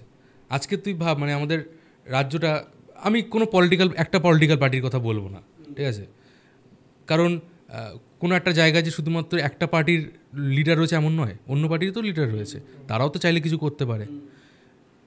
কি হচ্ছে? কিছুই তো হচ্ছে না, ঠিক আছে। মানে রাস্তাঘাট, চাকরি বাকরি, মানে সব অপোজিশনকে, মানে অপোজিশনের তো একটা দায়িত্ব থাকে এখানে, কনস্ট্রাকটিভ কোনো অপোজিশনের কাজ হয় এখানে। যদি এই আর একটা কথা আমি বলছি, থ্রেট কলের ব্যাপারটা, আমি এখনো পর্যন্ত কোনো থ্রেট কল পাইনি। তার একটা কারণ হচ্ছে, আমি ক্রিটিসিজমটা কোনো পার্সনকে করি না, ঠিক আছে, আমি একটা কনস্ট্রাকটিভ ক্রিটিসিজম করি, কোনো মানে এমনভাবে, এবং আমারও মনে হয় এভাবে করা উচিত যে কোনো একটা মানুষকে আমি টার্গেট করে নিলাম, আমি এর ব্যাপারে এটা উচিত, ঠিক আছে, আমাকে সবাইকে নিয়ে দেখতে হবে, ঠিক আছে, কারণ কেউ ভালো না, আমাকে একটা মাথায় আলটিমেটলি মাথায় রাখতে হবে। এবং এটাই তো মানে ক্রিটিক্যাল থিঙ্কিং এর মেইন। চাকরি নিয়ে কথা বলছে, একটা এই বিষয়টা নিয়েও কথা বলা উচিত। কালকে জয়েন্টের রেজাল্ট বেরোলো, ঠিক আছে, এপ্রিল মাসে পরীক্ষা হয়েছে, কালকে রেজাল্ট বেরোচ্ছে। এরকম শুধু জয়েন্ট না, এরকম জেনপা রয়েছে, জিলেট রয়েছে, জেক্সপ্রো রয়েছে, কারোর ফর্ম বেরিয়েছে, কারোর পরীক্ষা হয়েছে, রেজাল্ট বেরোয়নি। এবার তুমি ভাবো, এদের রেজাল্ট বেরোয়নি, এরা কবে রেজাল্ট বেরোবে, কবে কাউন্সেলিং হবে, কবে অ্যাডমিশন হবে, এই সব নিয়ে বিরোধীরা কোনোদিন কথা বলেছে যে এই ছেলেগুলোর এইসব নিয়ে কেউ ভাবছে না। এদিকে আমি বলছি, নো অফেন্স টু দেব শুভশ্রীর মুভি বেরোচ্ছে, লোকজন পাগল হয়ে গেছে। এদিকে যে ওর ভাই, পাড়ার ভাইটা কি করবে, বা ধরেন ওর রিলেটিভ বা নিজে কি করবে, তার কেরিয়ারের কোনো চিন্তা নেই। দেবদার কোন মুভি রিলিজ হয়েছে, এই আচ্ছা শাহরুখ খানের ছেলে, শাহরুখ খান তার ছেলেকে লঞ্চ করেছে, এই সব নিয়ে মানুষ ব্যস্ত, মানে আননেসেসারি যে কোনো জিনিস নিয়েই ব্যস্ত। একটা ট্রেন্ড যদি কিছু হয়, সেইটা নিয়ে হাজার মানে কথাগুলো বলছি বলে এখানেও মোমেন্ট হয়তো আসবে। কারণ তারা যদি মাতব্বর হতো, অ্যাকশন নিত, তাহলে আজকে এই কথাগুলো বলতেই তো হতো না। এবার দেখো একটা জিনিস, আমি শান্তদেব একটা কথা বলছি, তুই যদি তোর লাইফে তুই শুধরাতে চাস, তুই যদি কোনো একটা জিনিস কারেক্ট করতে চাস, তোকে প্রথমে সেটাকে বিশ্বাস করতে হবে যে তোর ভুল আছে। এই যে মানে আমরা যে কথাগুলো বলছি এটা কিন্তু কারেকশনের দিকে আমরা এক ধাপ এগোলাম, কারণ হচ্ছে আমরা এটাকে রেকগনাইজ করছি যে এটা প্রবলেম এক্সিস্ট করে। যখন আমরা একবার মাথার মধ্যে ঢুকলো যেটা এক্সিস্ট করে, তো নেক্সট টাইম আমি যখন কাজটা করতে যাবো তখন কিন্তু আমার কোথাও না কোথাও একটা বিবেকে বাধা দেবে যে আমি কি করছি, আমি কিভাবে ভাবছি। তো ক্রিটিসিজম করা উচিত, ঠিক আছে, এবং ভাবা উচিত, সবারই আলোচনা করা উচিত এসব বিষয়গুলো নিয়ে। এবার একটু মিঠুনের কাছে আসি। মিঠুনের যে সাবজেক্টটা রয়েছে জিও পলিটিক্যাল এক্সপার্টের জায়গা, এক্সপার্টি যেটা বলে, শিখছেন। তো এই যে ইউএসএ যেটা করছে ইন্ডিয়ার উপর, যে ট্রেন্ডটা বাড়াচ্ছে, প্লাস হচ্ছে এদিকে আমরা দেখতে পাচ্ছি ইন্ডিয়ার চায়নার বন্ডিং বাড়ছে, এইটা তোর কি মনে হচ্ছে ওপর থেকে দেখে? ওকে, ইউএস যে ইন্ডিয়ার উপর ট্যারিফ চাপাচ্ছে এই সময়, এর এক্স্যাক্ট রিজন কি আমরা কিছুটা গেস করতে পারছি, আর কিছুটা হচ্ছে ভীষণই কনফিউজিং। মানে রিসেন্টলি এস জয়শঙ্কর, আমাদের যিনি ফরেন মিনিস্টার রয়েছেন, উনি রাশিয়া গিয়েছিলেন। রাশিয়া যাওয়ার পরে সেখানে তিনি পুতিনের সাথে কথা বলেন। লাস্টে যখন প্রেস মিট হয় তখন একজন ওনাকে কোশ্চেন করেন যে এই যে ইউএস ইন্ডিয়ার উপরে এত% ট্যারিফ চাপালো, ইন্ডিয়াকে ডেড ইকোনমি বলছে, যেখানে ইন্ডিয়া এখন এই মুহূর্তে 4th লার্জেস্ট ইকোনমি, তো এ বিষয়ে আপনার মতামত কী? তো এস জয়শঙ্কর বলছেন যে এই সময় আমরা কনফিউজ হয়ে আছি, ইউএস কী চাইছে। স্বাভাবিক, মানে একদিকে ইউএস বলছে যে ইন্ডিয়া গলায় গলায় বন্ধুত্বের স্ট্র্যাটেজিক পার্টনারশিপ আছে আমাদের সাথে ইন্ডিয়ার, এদিকে ট্যারিফ চাপাচ্ছে। আর ট্যারিফও নয়, মানে হোয়াইট হাউসের যিনি প্রেস সেক্রেটারি রয়েছেন, নামটা ক্যারোলিন নাম খুব সম্ভবত, তো উনি প্রেস রিলিজে বলছে যে এটা স্যাংশন চাপানো হচ্ছে ইন্ডিয়ার উপর। আমার মতে মনে হয় যে দর্শকদের একটুখানি ট্যারিফটা কি একটু বুঝিয়ে দাও, তাহলে ওদের বুঝতে সুবিধা হবে। ট্যারিফ তো সিম্পল জিনিস, লাইক দুটো কান্ট্রির মধ্যে জিনিসপত্র কেনাবেচা হচ্ছে, এবার একটা কান্ট্রি আরেকটা কান্ট্রির প্রোডাক্টের উপরে ট্যাক্স চাপায় যাতে তাদের কিছু আয় বাড়ে, এবং সেই প্রোডাক্টটা যদি নিজেদের দেশে তৈরি হয় সেই প্রোডাক্টটার মার্কেটটা যেন সেফ থাকে, যাতে দামটা একটু হেরফের হয়, যাতে অডিয়েন্স মানে লোকজন দেশীয় প্রোডাক্টের উপর যাতে বেশি ফোকাস থাকে। তো এবার উনি বলছে, মানে হোয়াইট হাউসের যিনি প্রেস সেক্রেটারি, সে বলছে যে ইন্ডিয়ার উপর আমরা স্যাংশন চাপিয়েছি। স্যাংশন কিন্তু কোনো স্ট্র্যাটেজিক পার্টনারের উপর চাপানো হয় না, ঠিক আছে। ট্যারিফ চাপাতে পারো তুমি, ট্যারিফ চাপিয়েছো 50%, দ্যাটস ওকে, কিন্তু স্যাংশন হয়ে গেলে কিন্তু ইন্ডিয়া এবং ইউএসের যে রিলেশনটা সেটা কিন্তু একটা অন্যদিকে মোড় নিতে শুরু করবে। এখানে একটা মানে মেইন রিজন সেটা হচ্ছে ডোনাল্ড ট্রাম্প। মানে ডোনাল্ড ট্রাম্পের ব্যাপারে বলা হয় taco, Trump always chickens out. মানে কথাটা মানে হচ্ছে এরকম যে আজকে এক কথা বলছি, কালকে আর এক কথা বলছি। রিসেন্টলি ডোনাল্ড ট্রাম্প যে ইউরোপের যে সমস্ত লিডার ফিডার এদের সাথে বসে একটা গোল টেবিল, আমরা যেরকম বৈঠক করছি, যেখানে ডোনাল্ড ট্রাম্প নিজে রাজার মতো বসেছিল এবং তার সামনে সবাই বসেছিল। দেখতে খুবই দৃষ্টিকটু লাগছিল, কোনো ওয়ার্ল্ড লিডারদের সাথে এইভাবে কখনো মিটিং হয়নি। তো ডোনাল্ড ট্রাম্প আজ এক কথা বলছে, কাল আর এক কথা বলছে। দুদিন আগে বলছিল সে ইউক্রেনের যুদ্ধে ইউক্রেনকে সাপোর্ট করবে, সৈন্য পাঠাবে, এখন বলছে যে না, আমরা সৈন্য পাঠাবো না। মানে কোনো ঠিক নেই। আর ইন্ডিয়ার উপরে যে ট্যারিফ চাপিয়েছে, সেই ট্যারিফ চাপানোর আগে কিন্তু সব থেকে বেশি ট্যারিফ চায়নার উপরে ছিল, প্রায় 200%, 300% ট্যারিফ চাপিয়ে দিয়েছিল। হঠাৎ করে শিফট করে গেল, চায়নার ট্যারিফ নেই, এখন আবার ইন্ডিয়ার উপর চাপিয়ে দিচ্ছে। কী কারণ? তো কয়েকটা কারণ মানে গেস করা যাচ্ছে। একটা হচ্ছে গিয়ে আমাদের যে অপারেশন সিন্দুর হয়েছিল, অপারেশন সিন্দুরে তো যে সমস্ত পাকিস্তানি যে সমস্ত ফাইটার জেটগুলো রয়েছে, মিসাইল রয়েছে, সবই তো ম্যাক্সিমাম হচ্ছে ইউএসের দেওয়া। সেগুলো ইন্ডিয়া খুব বাজেভাবে ওগুলোকে ডিস্ট্রয় করে দিয়েছে। এটা ইউএসের জন্য একটা ভীষণই মানে ব্যাকফায়ার করেছে, এবং তাদের মানে ওদের তো একটা বড় রয়েছে ওয়েপেন মার্কেট, ঠিক আছে, ওখানে একটা ইম্প্যাক্ট পড়বে। তো ইউএস তড়িঘড়ি করে এটাকে ইন্টারভিন করার চেষ্টা করছিল, কিন্তু ইন্ডিয়া সবসময় বরাবরই দাবি করে এসছে যে না, ইউএস এখানে ইন্টারভিন করেনি, আমরা নিজেরাই এখানে সিজফায়ার করেছি বা আমরা নিজেরাই এটাকে বন্ধ করেছি। এই একটা কথা ট্রাম্পের ইগোতে ভীষণ পরিমাণে ঘা লেগে গেছে, ঠিক আছে।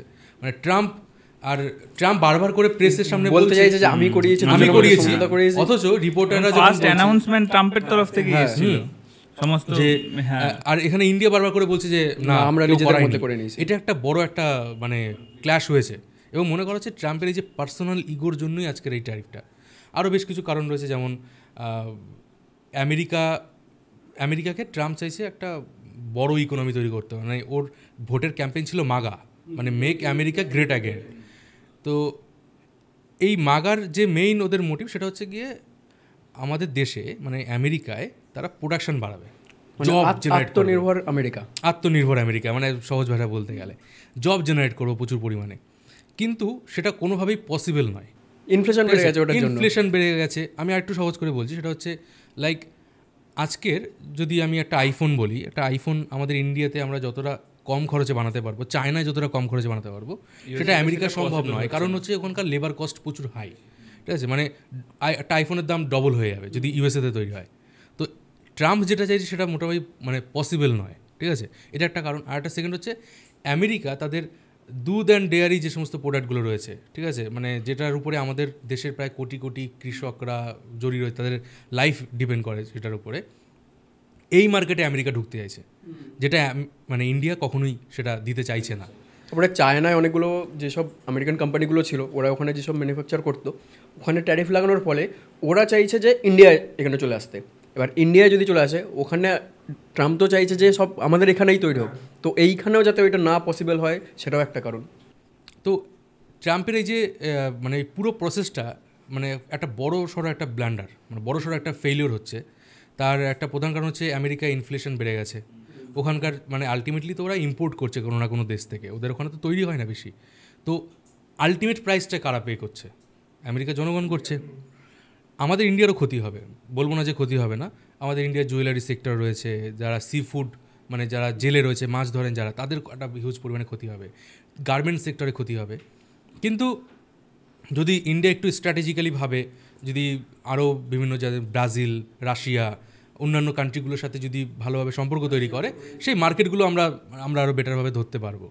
তো একটা সময় মানে বলা হতো যে 21st সেঞ্চুরিতে সবথেকে ডিফাইনিং রিলেশন হবে, মানে একটা কী বলে ওটাকে, মাইল ফলক একটা রিলেশন হবে ইন্ডিয়া এবং আমেরিকার, যেটা এই কয়েক মাসের মধ্যে পুরো ভেস্তে গেছে একেবারে পুরো। আর এটা হচ্ছেও ট্রাম্পের জন্যই, ঠিক আছে।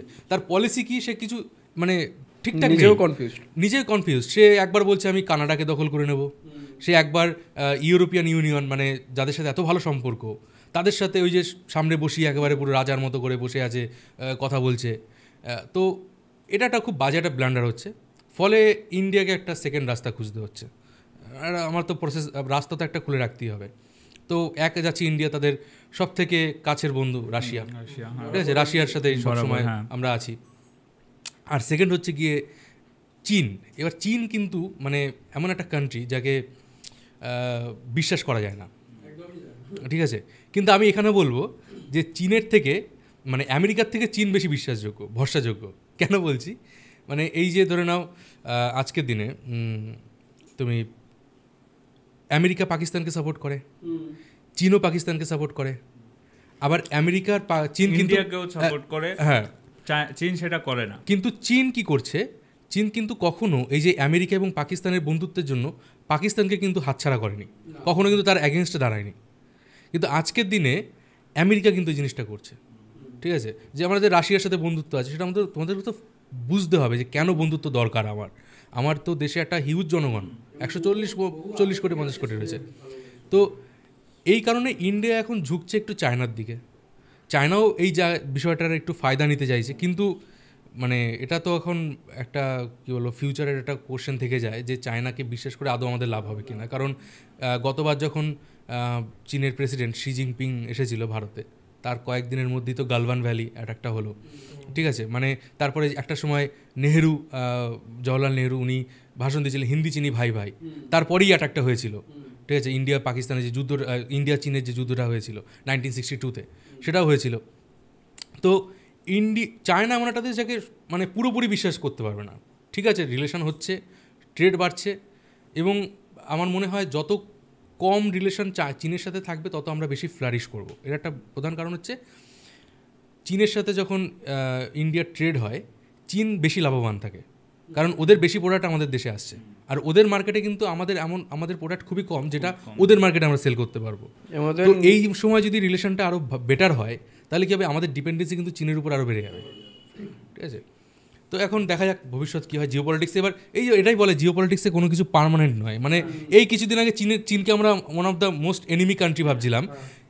আমেরিকা, ইন্ডিয়া, অস্ট্রেলিয়া, জাপান এরা সবাই একসাথে কোয়াড তৈরি করে চীনকে চাপার চেষ্টা করছে।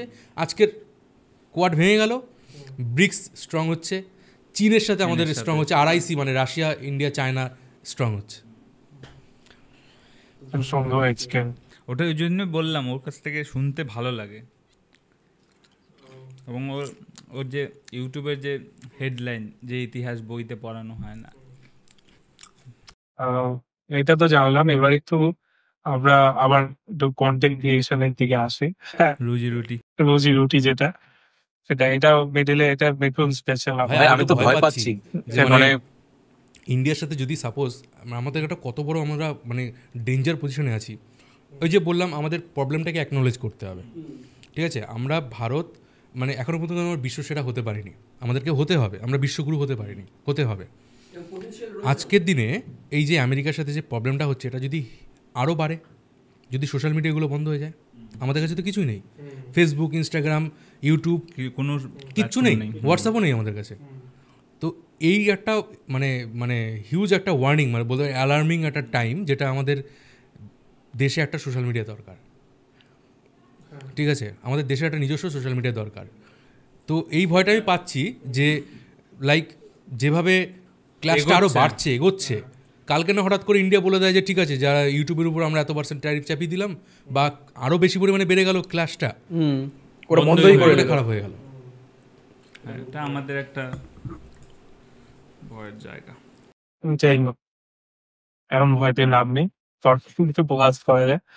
বাট আমরা বেসিক্যালি দেখি, ফার্স্টে এই তোর কন্টেন্ট নিয়ে বলি, যে তোমাদের নিয়েও বলি যে তোমাদের এই যে কন্টেন্ট, এটা কি তোমরা যেটা করছো সেটা কি ফিজিবল তোমাদের ক্ষেত্রে?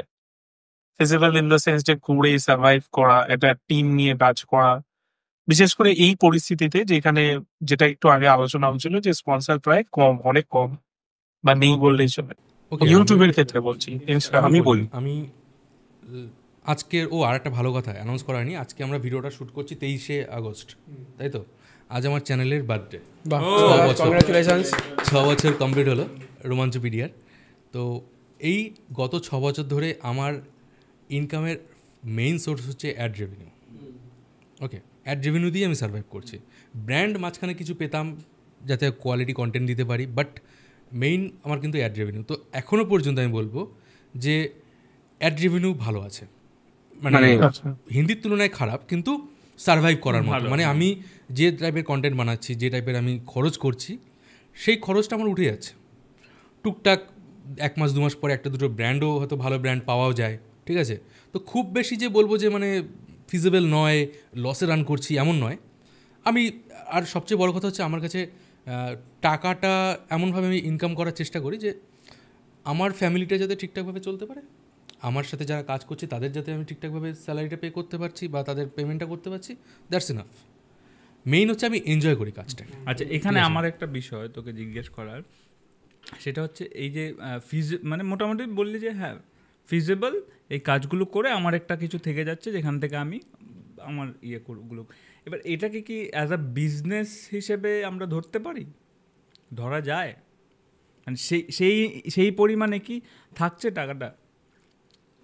হ্যাঁ, বিজনেস হিসেবে ধরা যায়। যদি আমি বলি যে একটা বিজনেসে আমি জানি না, আমার কোনো আইডিয়া নেই, ধরুন আমি 1 লাখ টাকা ইনভেস্ট করলাম, সেখান থেকে আমি কত রিটার্ন অফ ইনভেস্টমেন্ট, মানে আমার লাভ কত থাকতে পারে, কত, মানে অ্যাপ্রক্স আমি যদি ইয়ারলি 15 to 20%, তার থেকে অনেক বেশি আমার থাকছে, ঠিক আছে? মানে আমি সার্ভাইভ করতে পারছি, ঠিক আছে? এবং সেক্ষেত্রে আমি মানে এই লাস্ট 6 বছর ধরে আমার যেভাবে ট্রান্সফরমেশন হয়েছে, আমার ফিনান্সিয়াল ইকোনমিক ব্যাপার বল, আমার লাইফস্টাইল বল, তো এটা সার্ভাইভ করা যাচ্ছে। ইউটিউবটা এখন বিজনেসই হয়ে গেছে আমার মনে হয়। মানে সবার ক্ষেত্রেই তাই। ইউটিউব মানে কন্টেন্ট ক্রিয়েশনটা একটা বিজনেসের ভিতরে ধরা যায়। কন্টেন্ট ক্রিয়েশনটাকে বিজনেসের মতো ভাবতে হবে। আবার বেশি ব্যবসায়ী হতে গেলে না, আর ব্যাপার আছে। আবার কি বলতো, আমি যদি মানে এটা আমি নিজে ফিল করি, আমি যদি খুব বেশি আবার ওইদিকে ভাবতে চাই না, আমার ভিতর থেকে ওই ক্রিয়েটিভিটিটা আমার চলে যাচ্ছে।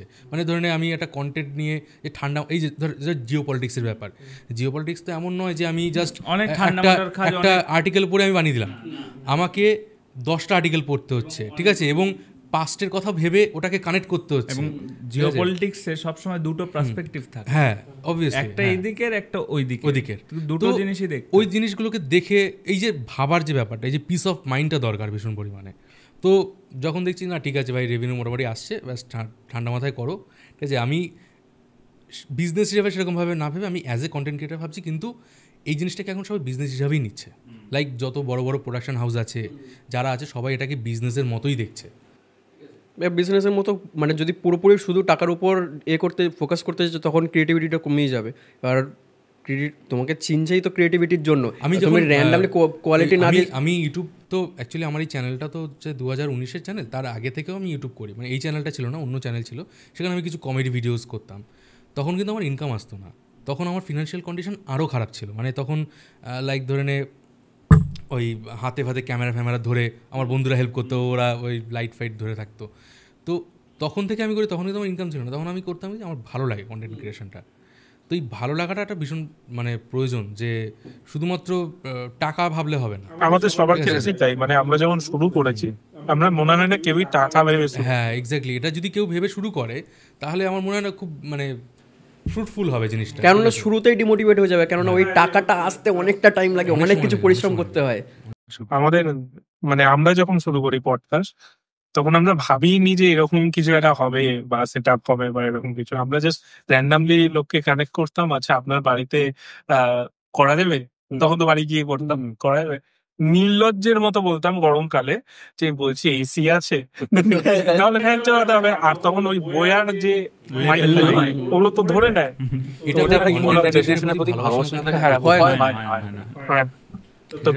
তোমাদের ক্ষেত্রে কি কেসটা, মানে বিজনেস বা মানে বিজনেস বলতে এই কন্টেন্ট ক্রিয়েশন? ও যেভাবে বললো, মিঠুন যেভাবে বললো, ওইভাবে যদি দেখতে যায়, তাহলে আমার এই মুহূর্তে আমার জন্য ফিজিবল হচ্ছে না। বাট আমি জিনিসটাকে অন্যভাবে ট্রিট করছি। আমি জিনিসটাকে মানে আমি as a content creator content বানাচ্ছি, সেটার থেকে আমি অ্যাজ আ বিজনেস ওনার যে বিজনেস না কন্টেন্ট বানায়, আমি ওই অ্যাপ্রোচটা ওটা রাখছি। তার ফলে কি হচ্ছে, আমি সাথে আরও মানুষজনকে জুড়তে পারছি, এবং আমার অ্যাড রেভিনিউতে ফিজিবল না হলেও সব কিছু মিলিয়ে ফিজিবল হয়ে যাচ্ছে জিনিসটা। এবং আমার মানে বেসিক্যালি আমার কন্টেন্ট, অবশ্যই কন্টেন্টের প্রতি ভালোবাসা ছাড়া এই লাইনে আসাই অসম্ভব। আমি বেসিক্যালি আমার কন্টেন্ট ক্রিয়েশনে আসা হচ্ছে ফিল্মের প্রতি একটা টান থেকে। তো মানে ফিল্মের প্রতি একটা ছোটবেলা থেকেই অনেকটা, আমি ক্লাস 9-10-এ পড়াকালীন আমাদের বন্ধুদেরকে নিয়ে আমরা ভাই অ্যাক্টিং এর দিকে ছিল, একটা ঝোঁক ছিল, একটা শর্ট ফিল্ম বানিয়েছিলাম। প্রত্যেকেরই শুরু থেকে ইচ্ছা থাকে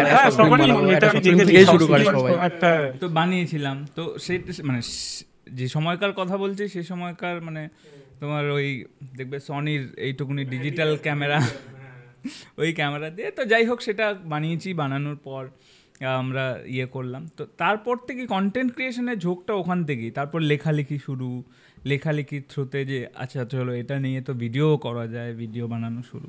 ও অনেক মানুষের সাথে মেশে, এটা মানে খুব অনেক মানুষের সাথে পরিচয় হয় রোজ, মানে হ্যাঁ, আমার জিনিসটা ভালো লাগে ইন্টারাকশন করতে। এবার কি হয়, এখন আমি যে জিনিসটা ভাবছি, কন্টেন্ট ক্রিয়েশন চলছে যেরকম চলছে, এবং যেটা বললাম, আমার যেহেতু অ্যাড রেভিনিউতে ফিজিবল মনে হচ্ছে না, ঠিক আছে, তাই আমি একটা অন্য অ্যাপ্রোচে এগোচ্ছি। সেটা হচ্ছে আমাদের একটা এজেন্সি আমরা ফর্ম করেছি, এবং সেই এজেন্সির থ্রুতে আমরা কন্টেন্ট প্রডিউস করছি, ঠিক আছে।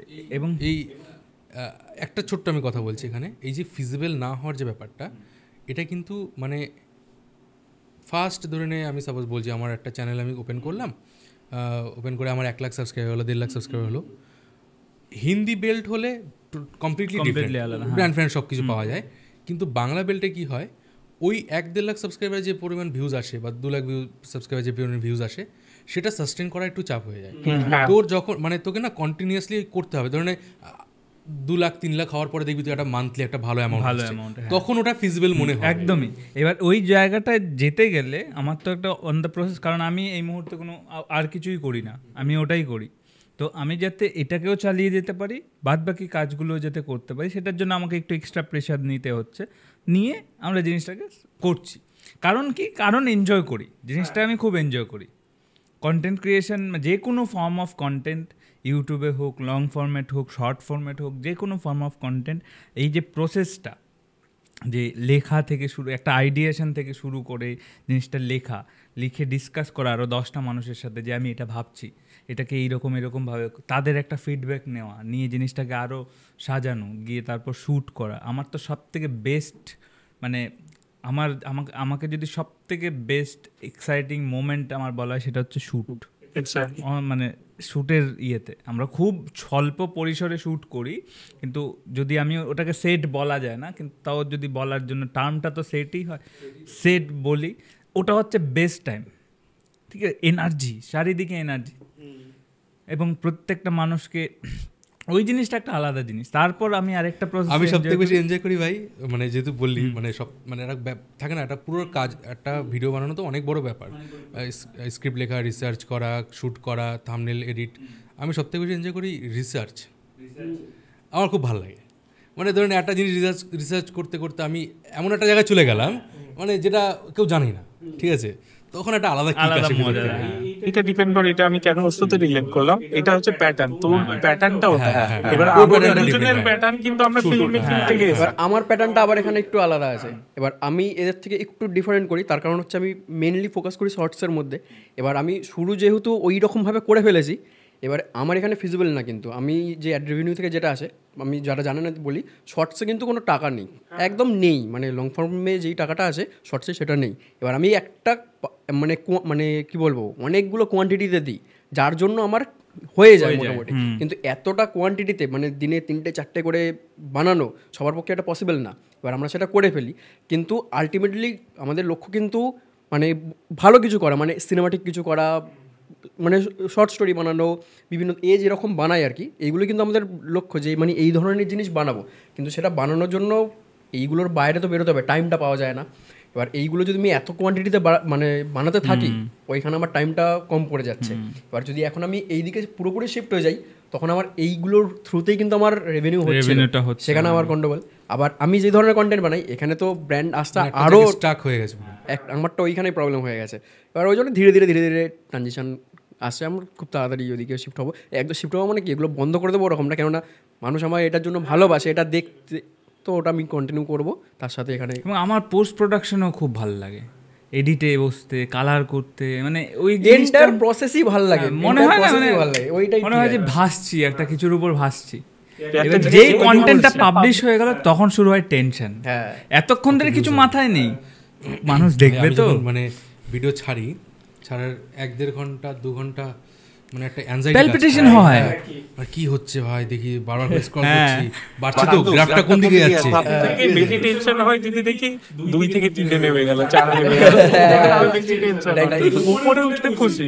মানে ওটাই, মানে এই পাবলিশ হওয়ার আগে অবধি খুব সুন্দর একটা মুড থাকে, পাবলিশ হওয়ার পর একটা মানে টানতে সেই থ্রিলার ফিল্মে হয় না, ভিলেনকে ধরতে যাবে এরকম একটা সময়, ওইরকম একটা ব্যাপার হয়ে যায়। বাট মানে ফিজিবল তো আমি তোর ক্ষেত্রে মানলাম, বাট বিজনেস নিয়ে কি ভাবছিস? কারণ বাইরের হিন্দি কন্টেন্ট ক্রিয়েটার, আমার এটা প্রশ্ন, আমার এটা মিঠুনের কাছেও প্রশ্ন, তোমার কাছেও প্রশ্ন, তুমি তো অলরেডি নিজের বিজনেস শুরু করেছো, কংগ্রাচুলেশন। আমার অনির্বাণের কাছে প্রশ্ন। আচ্ছা, কথা হচ্ছে আমার সাথে অপূর্বর এই কিছুদিন আগে বিজনেস নিয়ে কথা হচ্ছিল, কি করব সেটা ভাবছি আমি। তবে বিজনেস করার জন্য মানে বেশ কিছু চ্যালেঞ্জেস আমার সামনে রয়েছে। এই মুহূর্তে আমার 4টে ইউটিউব চ্যানেল, ঠিক আছে, একটা তো প্রায় বন্ধই আছে, মুভি এক্সপ্লেইন, সেটা আমি আপাতত ভিডিও দেওয়া হচ্ছে না। বাকি 3টে চ্যানেলে মোটামুটি কন্টিনিউয়াসলি ভিডিও দিতেই হচ্ছে। এই 3-4টে চ্যানেলকে মানে চালানো, পুরোপুরা ম্যানেজ করা, আমি পুরোপুরি এক্সস্ট হয়ে যাচ্ছি, ঠিক আছে। মানে এটা মানে যেটা ফিল করি আমি, মানে এমন নয় যে আমি খুব আনহ্যাপি, এমন নয়, আমি মানে কাজ করতে করতে একটা মানে ওভারওয়ার্ক হয়ে যাচ্ছে। এই সময় দাঁড়িয়ে একটা বিজনেস, তো আমারও ইচ্ছা যে আমি একটা বিজনেস করবো, নিজের একটা কিছু করতে হবে। আমি ভাবছি যে আমি কি করব, এটা একটা বেশ কিছু আইডিয়াস মাথায় রয়েছে, এবং সেখানে ভাবছি যে আমি যারা আমার অডিয়েন্স রয়েছে তারা সেই জিনিসটাকে কীভাবে নিচ্ছে, কারণ আলটিমেটলি আমার সব কিছু তারাই, তাদেরকে নিয়ে আমার ভাবতে হবে। তো আইডিয়াস রয়েছে বেশ কিছু, ঠিক আছে। আশা করি আগামী 2-3 মাস আমার সামনে একটা কাজও রয়েছে, ঠিক আছে, বড় সড়ো কাজও রয়েছে। তো সেই কাজটা হয়ে গেলে দেন আমি ভাবছি একটা কিছু বিজনেস তো ওপেন করবো এইভাবে। তোমার তো সেম, আমিও আলটিমেটলি আমার একটা বিজনেসেরই প্ল্যান রয়েছে, ঠিক আছে। এবার কন্টেন্ট ক্রিয়েশনটাকে আমি অ্যাজ এই দেখি, অপরচুনিটি দেখি মার্কেটিংয়ের। আমি মার্কেটিং জিনিসটা আমি খুবই ওটা নিয়ে থাকি। তো আমারও বিজনেস করার ইচ্ছা রয়েছে। এবার এক্ষুনি ডিসক্লোজ করছি না আমি কী করবো, আর একটু টাইম লাগবে, আর একটু গুছিয়ে নিয়ে আমি আলটিমেটলি ওটা করবো। কিন্তু আমি কন্টেন্ট ক্রিয়েট ছেড়ে দেবো না, কন্টেন্ট ক্রিয়েশনই করবো। এবার এইটা থ্রুতেই ওটা বি না, আমি কন্টেন্ট ক্রিয়েশনটাকেই ব্যবসা বানাতে চাই। তোমার তো আমি কারণ আমার এক্সপার্টিসটাই এই ইয়েতে। আমি জানি না খাবার বিক্রি করতে, আমি বাই দ্য ওয়ে আমি গুড কুক, হ্যাঁ আমি জানি না খাবার কী করে ইয়ে করতে হয়, আমি জানি না এই সেই। আমি যেটা জানি, আমি জানি ভিডিও প্রোডাকশন কী করে ম্যানেজ করতে হয়, আমি জানি কী করে শ্যুট করতে হয়, কী করে লোকজনের সাথে কোঅর্ডিনেট করতে হয়, কী করে এডিট করতে হয়, কালার করতে হয়, এই সমস্ত প্রসেস আমি নিজের হাতে করতে পারি, আমি এটা জানি। তাই আমি এই প্রসেসটাকেই আমি বিজনেস বানাতে চাই, কন্টেন্ট ক্রিয়েটই করবো, সেটাকেই একটা বিজনেস হিসেবে আমি ট্রিট করবো। তুমি তো শুরুও করেছি ঈশ্বরের কৃপায়, যাই হোক। তোমার কো-ফাউন্ডার ওখান দিয়ে ভাবছে যে কখন প্লাগইনটা করবে। আচ্ছা প্লাগইন করে দেবো। আচ্ছা আমাদের এজেন্সির নাম ইউনিক মিডিয়া সলিউশনস। তো আপনাদের যে কোনো, আপনি যদি কোনো ব্র্যান্ড ওনার, আপনার যদি যে কোনো বিজনেস থেকে থাকে, একদম ছোট থেকে ছোট, বড় থেকে, প্রত্যেকটা বিজনেসই আমাদের কাছে বড়। আপনার যে কোনো ব্র্যান্ড আমাদের সাথে যোগাযোগ করুন। আপনার মার্কেটিংয়ের দায়িত্ব আমাদের, এবং সেটা অর্গানিক, 100% অর্গানিক, সেটার দায়িত্ব আমাদের। আমার পার্টনার বসে আছে, ও ক্যামেরার সামনে আসছে না, তো আমরা দুজন মিলে সমস্ত কিছু দেখে নেব। আপনি শুধু একটা কল করবেন। আমার জন্য, আমার বিজনেসের জন্য শুধু কি চাইছো, একটা বিরিয়ানি। যাক ভালোই হয়েছে। যাই হোক, আমি বিজনেস নিয়ে আরেকটু এগোই, যেহেতু মানে তুই ডিসক্লোজ করছিস না, তুমিও করছো না, বাট একটা তো থাকে যে ধর দুরকম প্যাটার্ন হয়। কন্টেন্ট ক্রিয়েটাররা ম্যাক্সিমাম ট্রাই করে যে নিজের যে অডিয়েন্স তাদেরকে বিক্রি করা। সেক্ষেত্রে আমরা অনেক দেখেছি ফেল করেছে। তো তোর কিরকম প্ল্যান তুই ভাবছিস যে মানে যে তোর অডিয়েন্স তাদের বিক্রি করবি, না ওভারঅল ইন্ডিয়ায় তোর জিনিসটা যাতে বিক্রি হয় সেরকম চিন্তা ভাবনা করছিস? আলটিমেট গোল তো হচ্ছে কি ওভারঅল ইন্ডিয়া, ঠিক আছে, একটা বড় কিছু একটা ব্র্যান্ড তৈরি করা, যেখান থেকে পুরো অল ওভার ইন্ডিয়া আমি সার্ভিস দিতে পারবো। কারণ শুধুমাত্র বাংলা ভাবলে হবে না, ঠিক আছে, কারণ বাংলাতেও ধীরে ধীরে কম্পিটিশন বাড়ছে। তো ওভারঅল যদি হয় সেটাই বেটার হবে। এবার আমি ভাবনা চিন্তা করছি, ঠিক আছে, কিভাবে কি করবো, ঠিক আছে। আচ্ছা, তোমার ক্ষেত্রে হয়তো একই অ্যান্সার হবে, সেম টু সেম লিখলো নাকি? তোমার ক্ষেত্রে কি? তোমার তো প্লাগইন হয়ে গেল। হ্যাঁ, আমার তো প্লাগইন হয়েই গেল। আমি আমার অডিয়েন্সের জন্যই ভাববো। সবার প্রথম আমি আমার অডিয়েন্সকে নিয়ে আমি এমনই কিছু একটা করতে চাইছি যেটা আমার অডিয়েন্স বেনিফিটেড হয় এটার থ্রুতে। তো দেখা যাক মানে ওয়ার্ক করে কিনা। আমার টার্গেটটা হচ্ছে অডিয়েন্স বেনিফিটেড, মানে লাইক আমি অডিয়েন্সকে কোনো প্রোডাক্ট বিক্রি করতে পারবো না, আমার সেই প্রোডাক্ট ওরিয়েন্টেড এক্সপার্টিস নেই, ঠিক আছে, একদম অনেস্টলি আমার ওই এক্সপার্টিস নেই। আমি অডিয়েন্সকে এন্টারটেনমেন্ট ভ্যালুই দেবো, সেটার সাথে আমি কোনো ব্র্যান্ডকে জুড়ে একটা গল্প বলবো। আমরা যেহেতু আমরা কি করতে চাই, আমরা স্টোরি টেলার, আমরা সবাই একটা গল্প বলতে এসেছি। ও জিও পলিটিক্সের গল্প বলছে, তুমি মানুষের গল্প বলছো, বিভিন্ন বিষয়ের গল্প বলছো, আমি একটা অন্য কিছুর গল্প বলছি, ও একটা অন্য কিছু, সবাই আমরা গল্প বলতে এসেছি।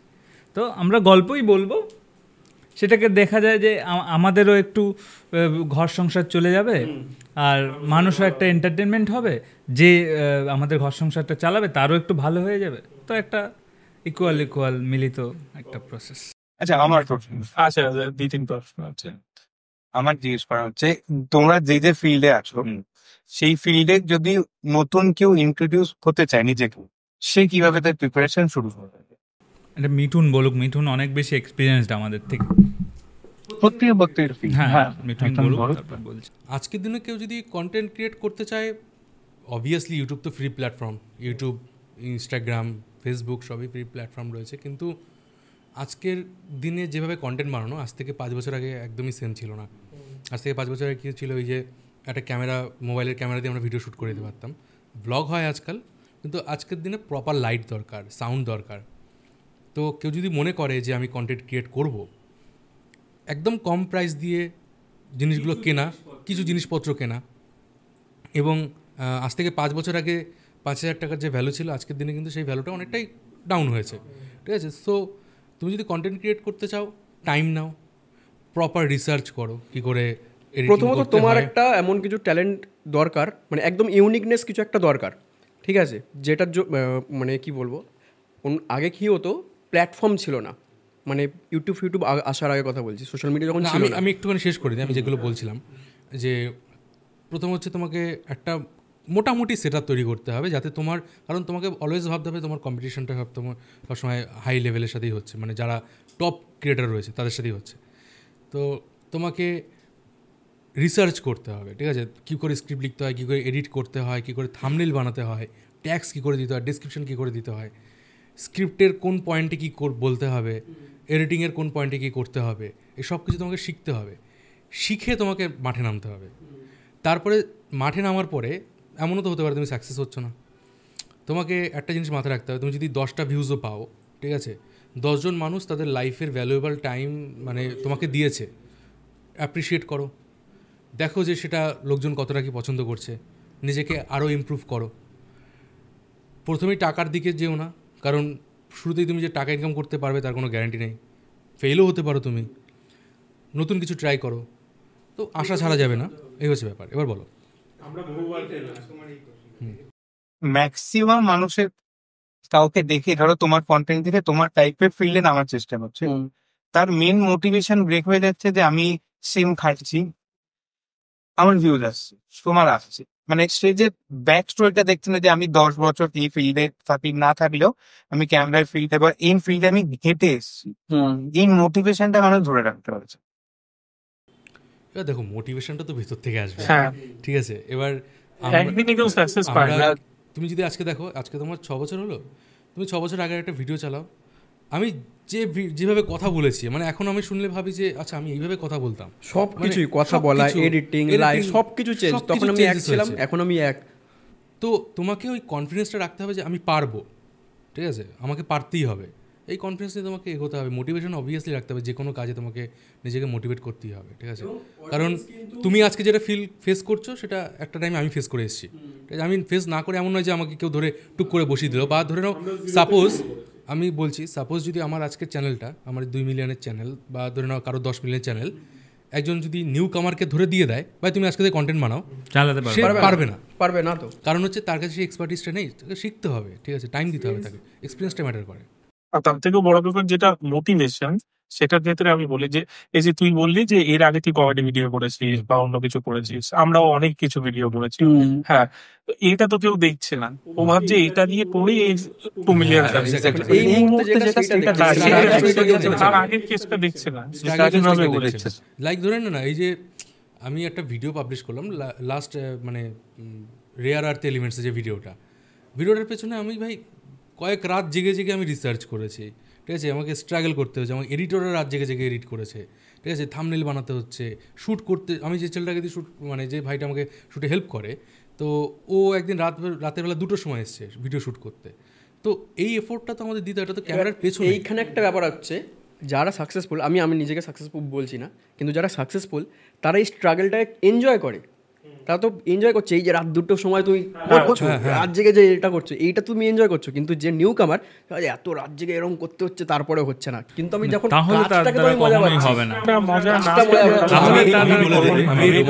ভিডিও যখন বানাতাম, তখন আমি একটা কোম্পানিতে কাজ করতাম, ঠিক আছে? রায়পুরে ছিলাম আমি, একটা রেলের প্রাইভেট কোম্পানিতে। ওই কোম্পানিতে কাজ করে যেতাম, সকালবেলা 9টার সময় যেতাম, রাত্রিবেলা 8টা-9টা বেজে যেত আস্তে আস্তে। আসার পরে রান্নাবান্না নিজেদের করে, খাওয়া দাওয়া করে, দেন আমি যে সময় পেতাম সেই টাইমে বসে বসে স্ক্রিপ্ট লিখতাম। তো তুমি যে টাইমটা ইনস্টাগ্রামে রিল দেখে টাইম কাটাচ্ছ, কাঁচা বাদাম দেখছো, সেই টাইমটা আমি কাজ করেছি। তো এই মোটিভেশনটা নিজেকে দিতে হবে। আর শুধুমাত্র এটা কন্টেন্ট ক্রিয়েশনের জন্য নয়, যে কোনো ক্ষেত্রে। তুমি আজকে ধরে নাও তুমি একটা বিজনেস করতে যাও, তুমি বিজনেসের কিছু কোর্স দেখো, তুমি রিলস না দেখে তুমি ওই টাইমটা ওখানে ইনভেস্ট করো, বা বই পড়ো তুমি। আমাকে যারা চেনে তারা জানে আমি সোশ্যাল মিডিয়ায় কাজ করি, কিন্তু আমি নিজে সোশ্যাল মিডিয়া ইউজ করি না। আমি কোনো হ্যান্ডেল নেই, না ফেসবুকে আছি না ইনস্টাগ্রামে আছি, ঠিক আছে। আমি রিসেন্ট আবার আসবো হয়তো, আমি অনেক আগে করতাম। আমি পুরোটাই প্রোডাক্টিভ কাজে ইউজ করি, মানে আমি যেই কাজগুলো নিয়ে থাকি আমি সেগুলো নিয়েই পড়ি, সেগুলো নিয়েই রিসার্চ করছি, সেগুলো নিয়েই থাকছি।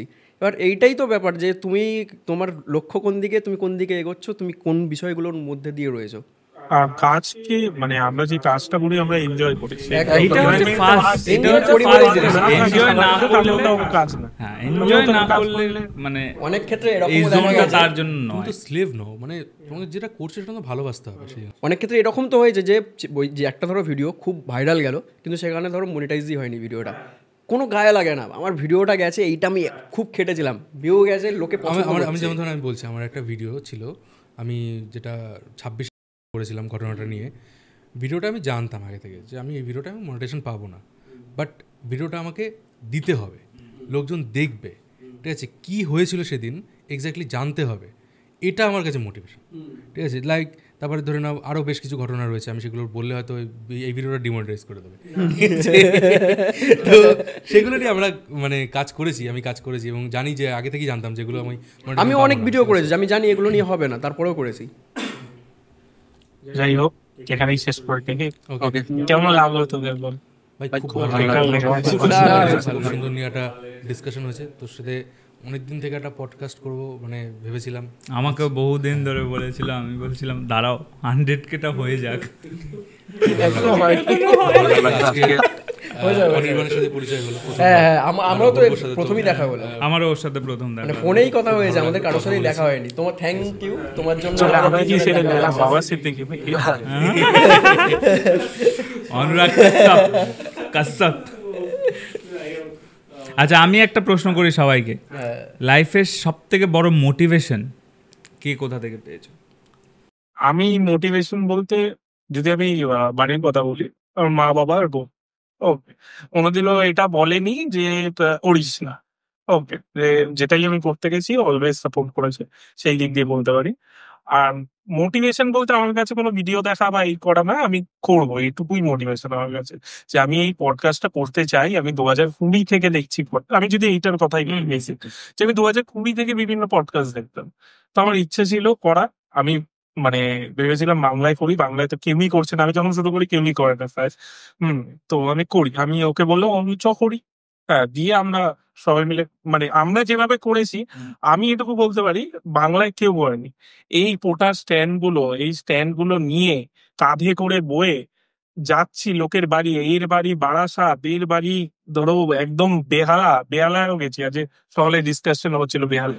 তো এইভাবে কেউ করলে মানে এর থেকে ডিমোটিভেট জিনিসপত্র কিছু হয় না, যে ঘাড়ে করে নিয়ে যাচ্ছি এত ভারী ভারী জিনিস, ওকে, আর এত টাকাও নেই যে গাড়ি বুক করে যাব বা কিছু করে যাব, যতটা সস্তায় হয় গেছি, ওটাই মোটিভেশন ভাই। ওইভাবে কাজ করেছি, হ্যাঁ আমাকে কিছু করতে হবে, কারণ আমার কাছে এর মানে দেখ আমার বাবা বিজনেস করে, ওকে, তো আমার কাছে এটাই অপশন ছিল, হয় এটা হলো না ওটাই ঢুকে যেতে হবে, আর আমার অনেস্টলি ইচ্ছে ছিল যে এটাই করতে হবে আমাকে, তার জন্য আমি করেছি, এটাই মোটিভেশন বলা যেতে পারে।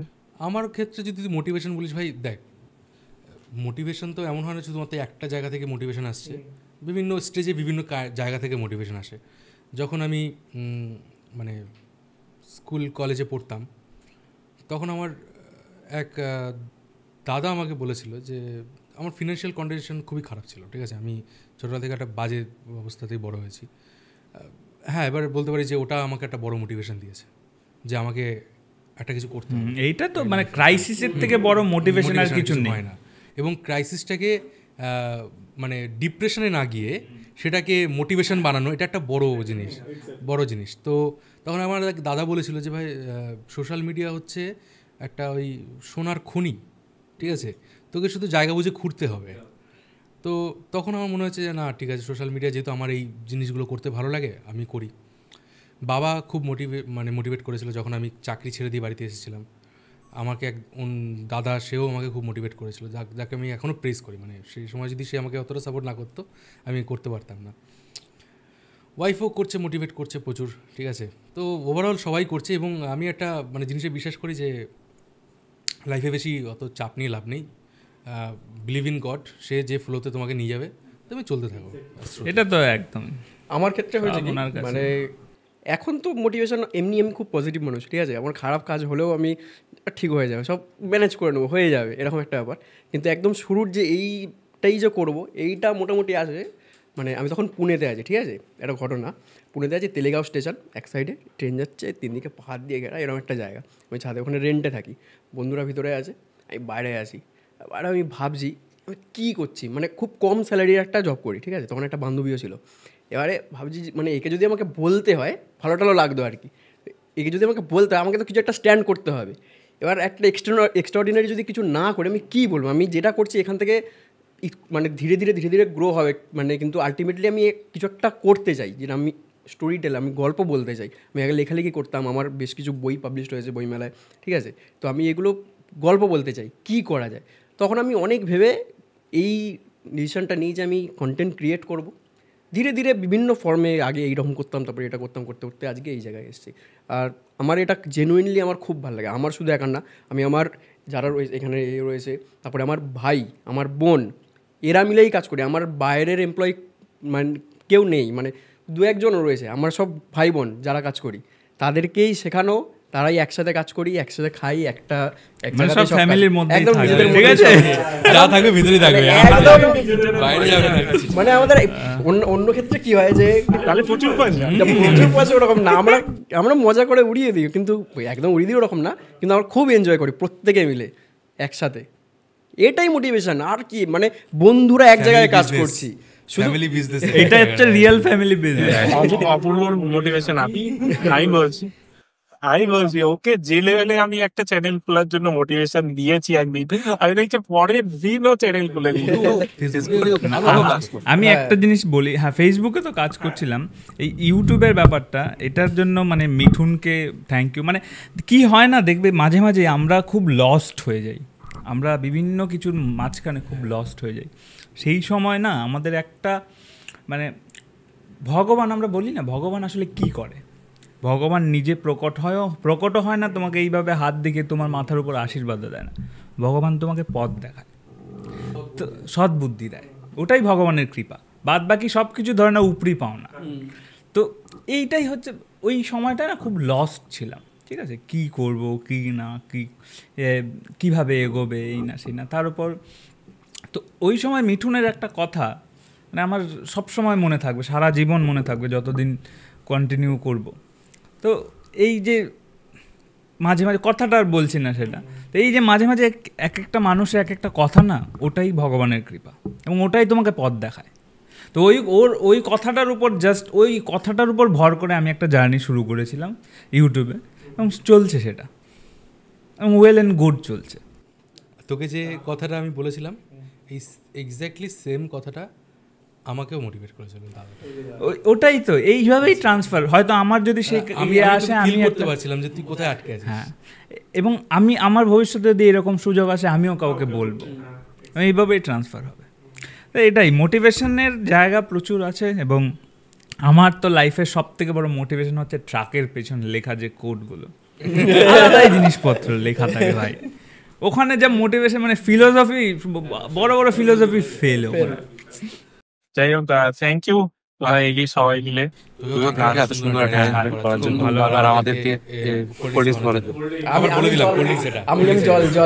আমারটা জল আছে। আর এই চিপসটা তো বোধহয় আমি খেয়েছি শুধু। থ্যাংক ইউ, আবার দেখা হচ্ছে পরের রবিবার ঠিক রাত 9টায়। ভালো থাকবেন, থ্যাংক ইউ, নমস্কার।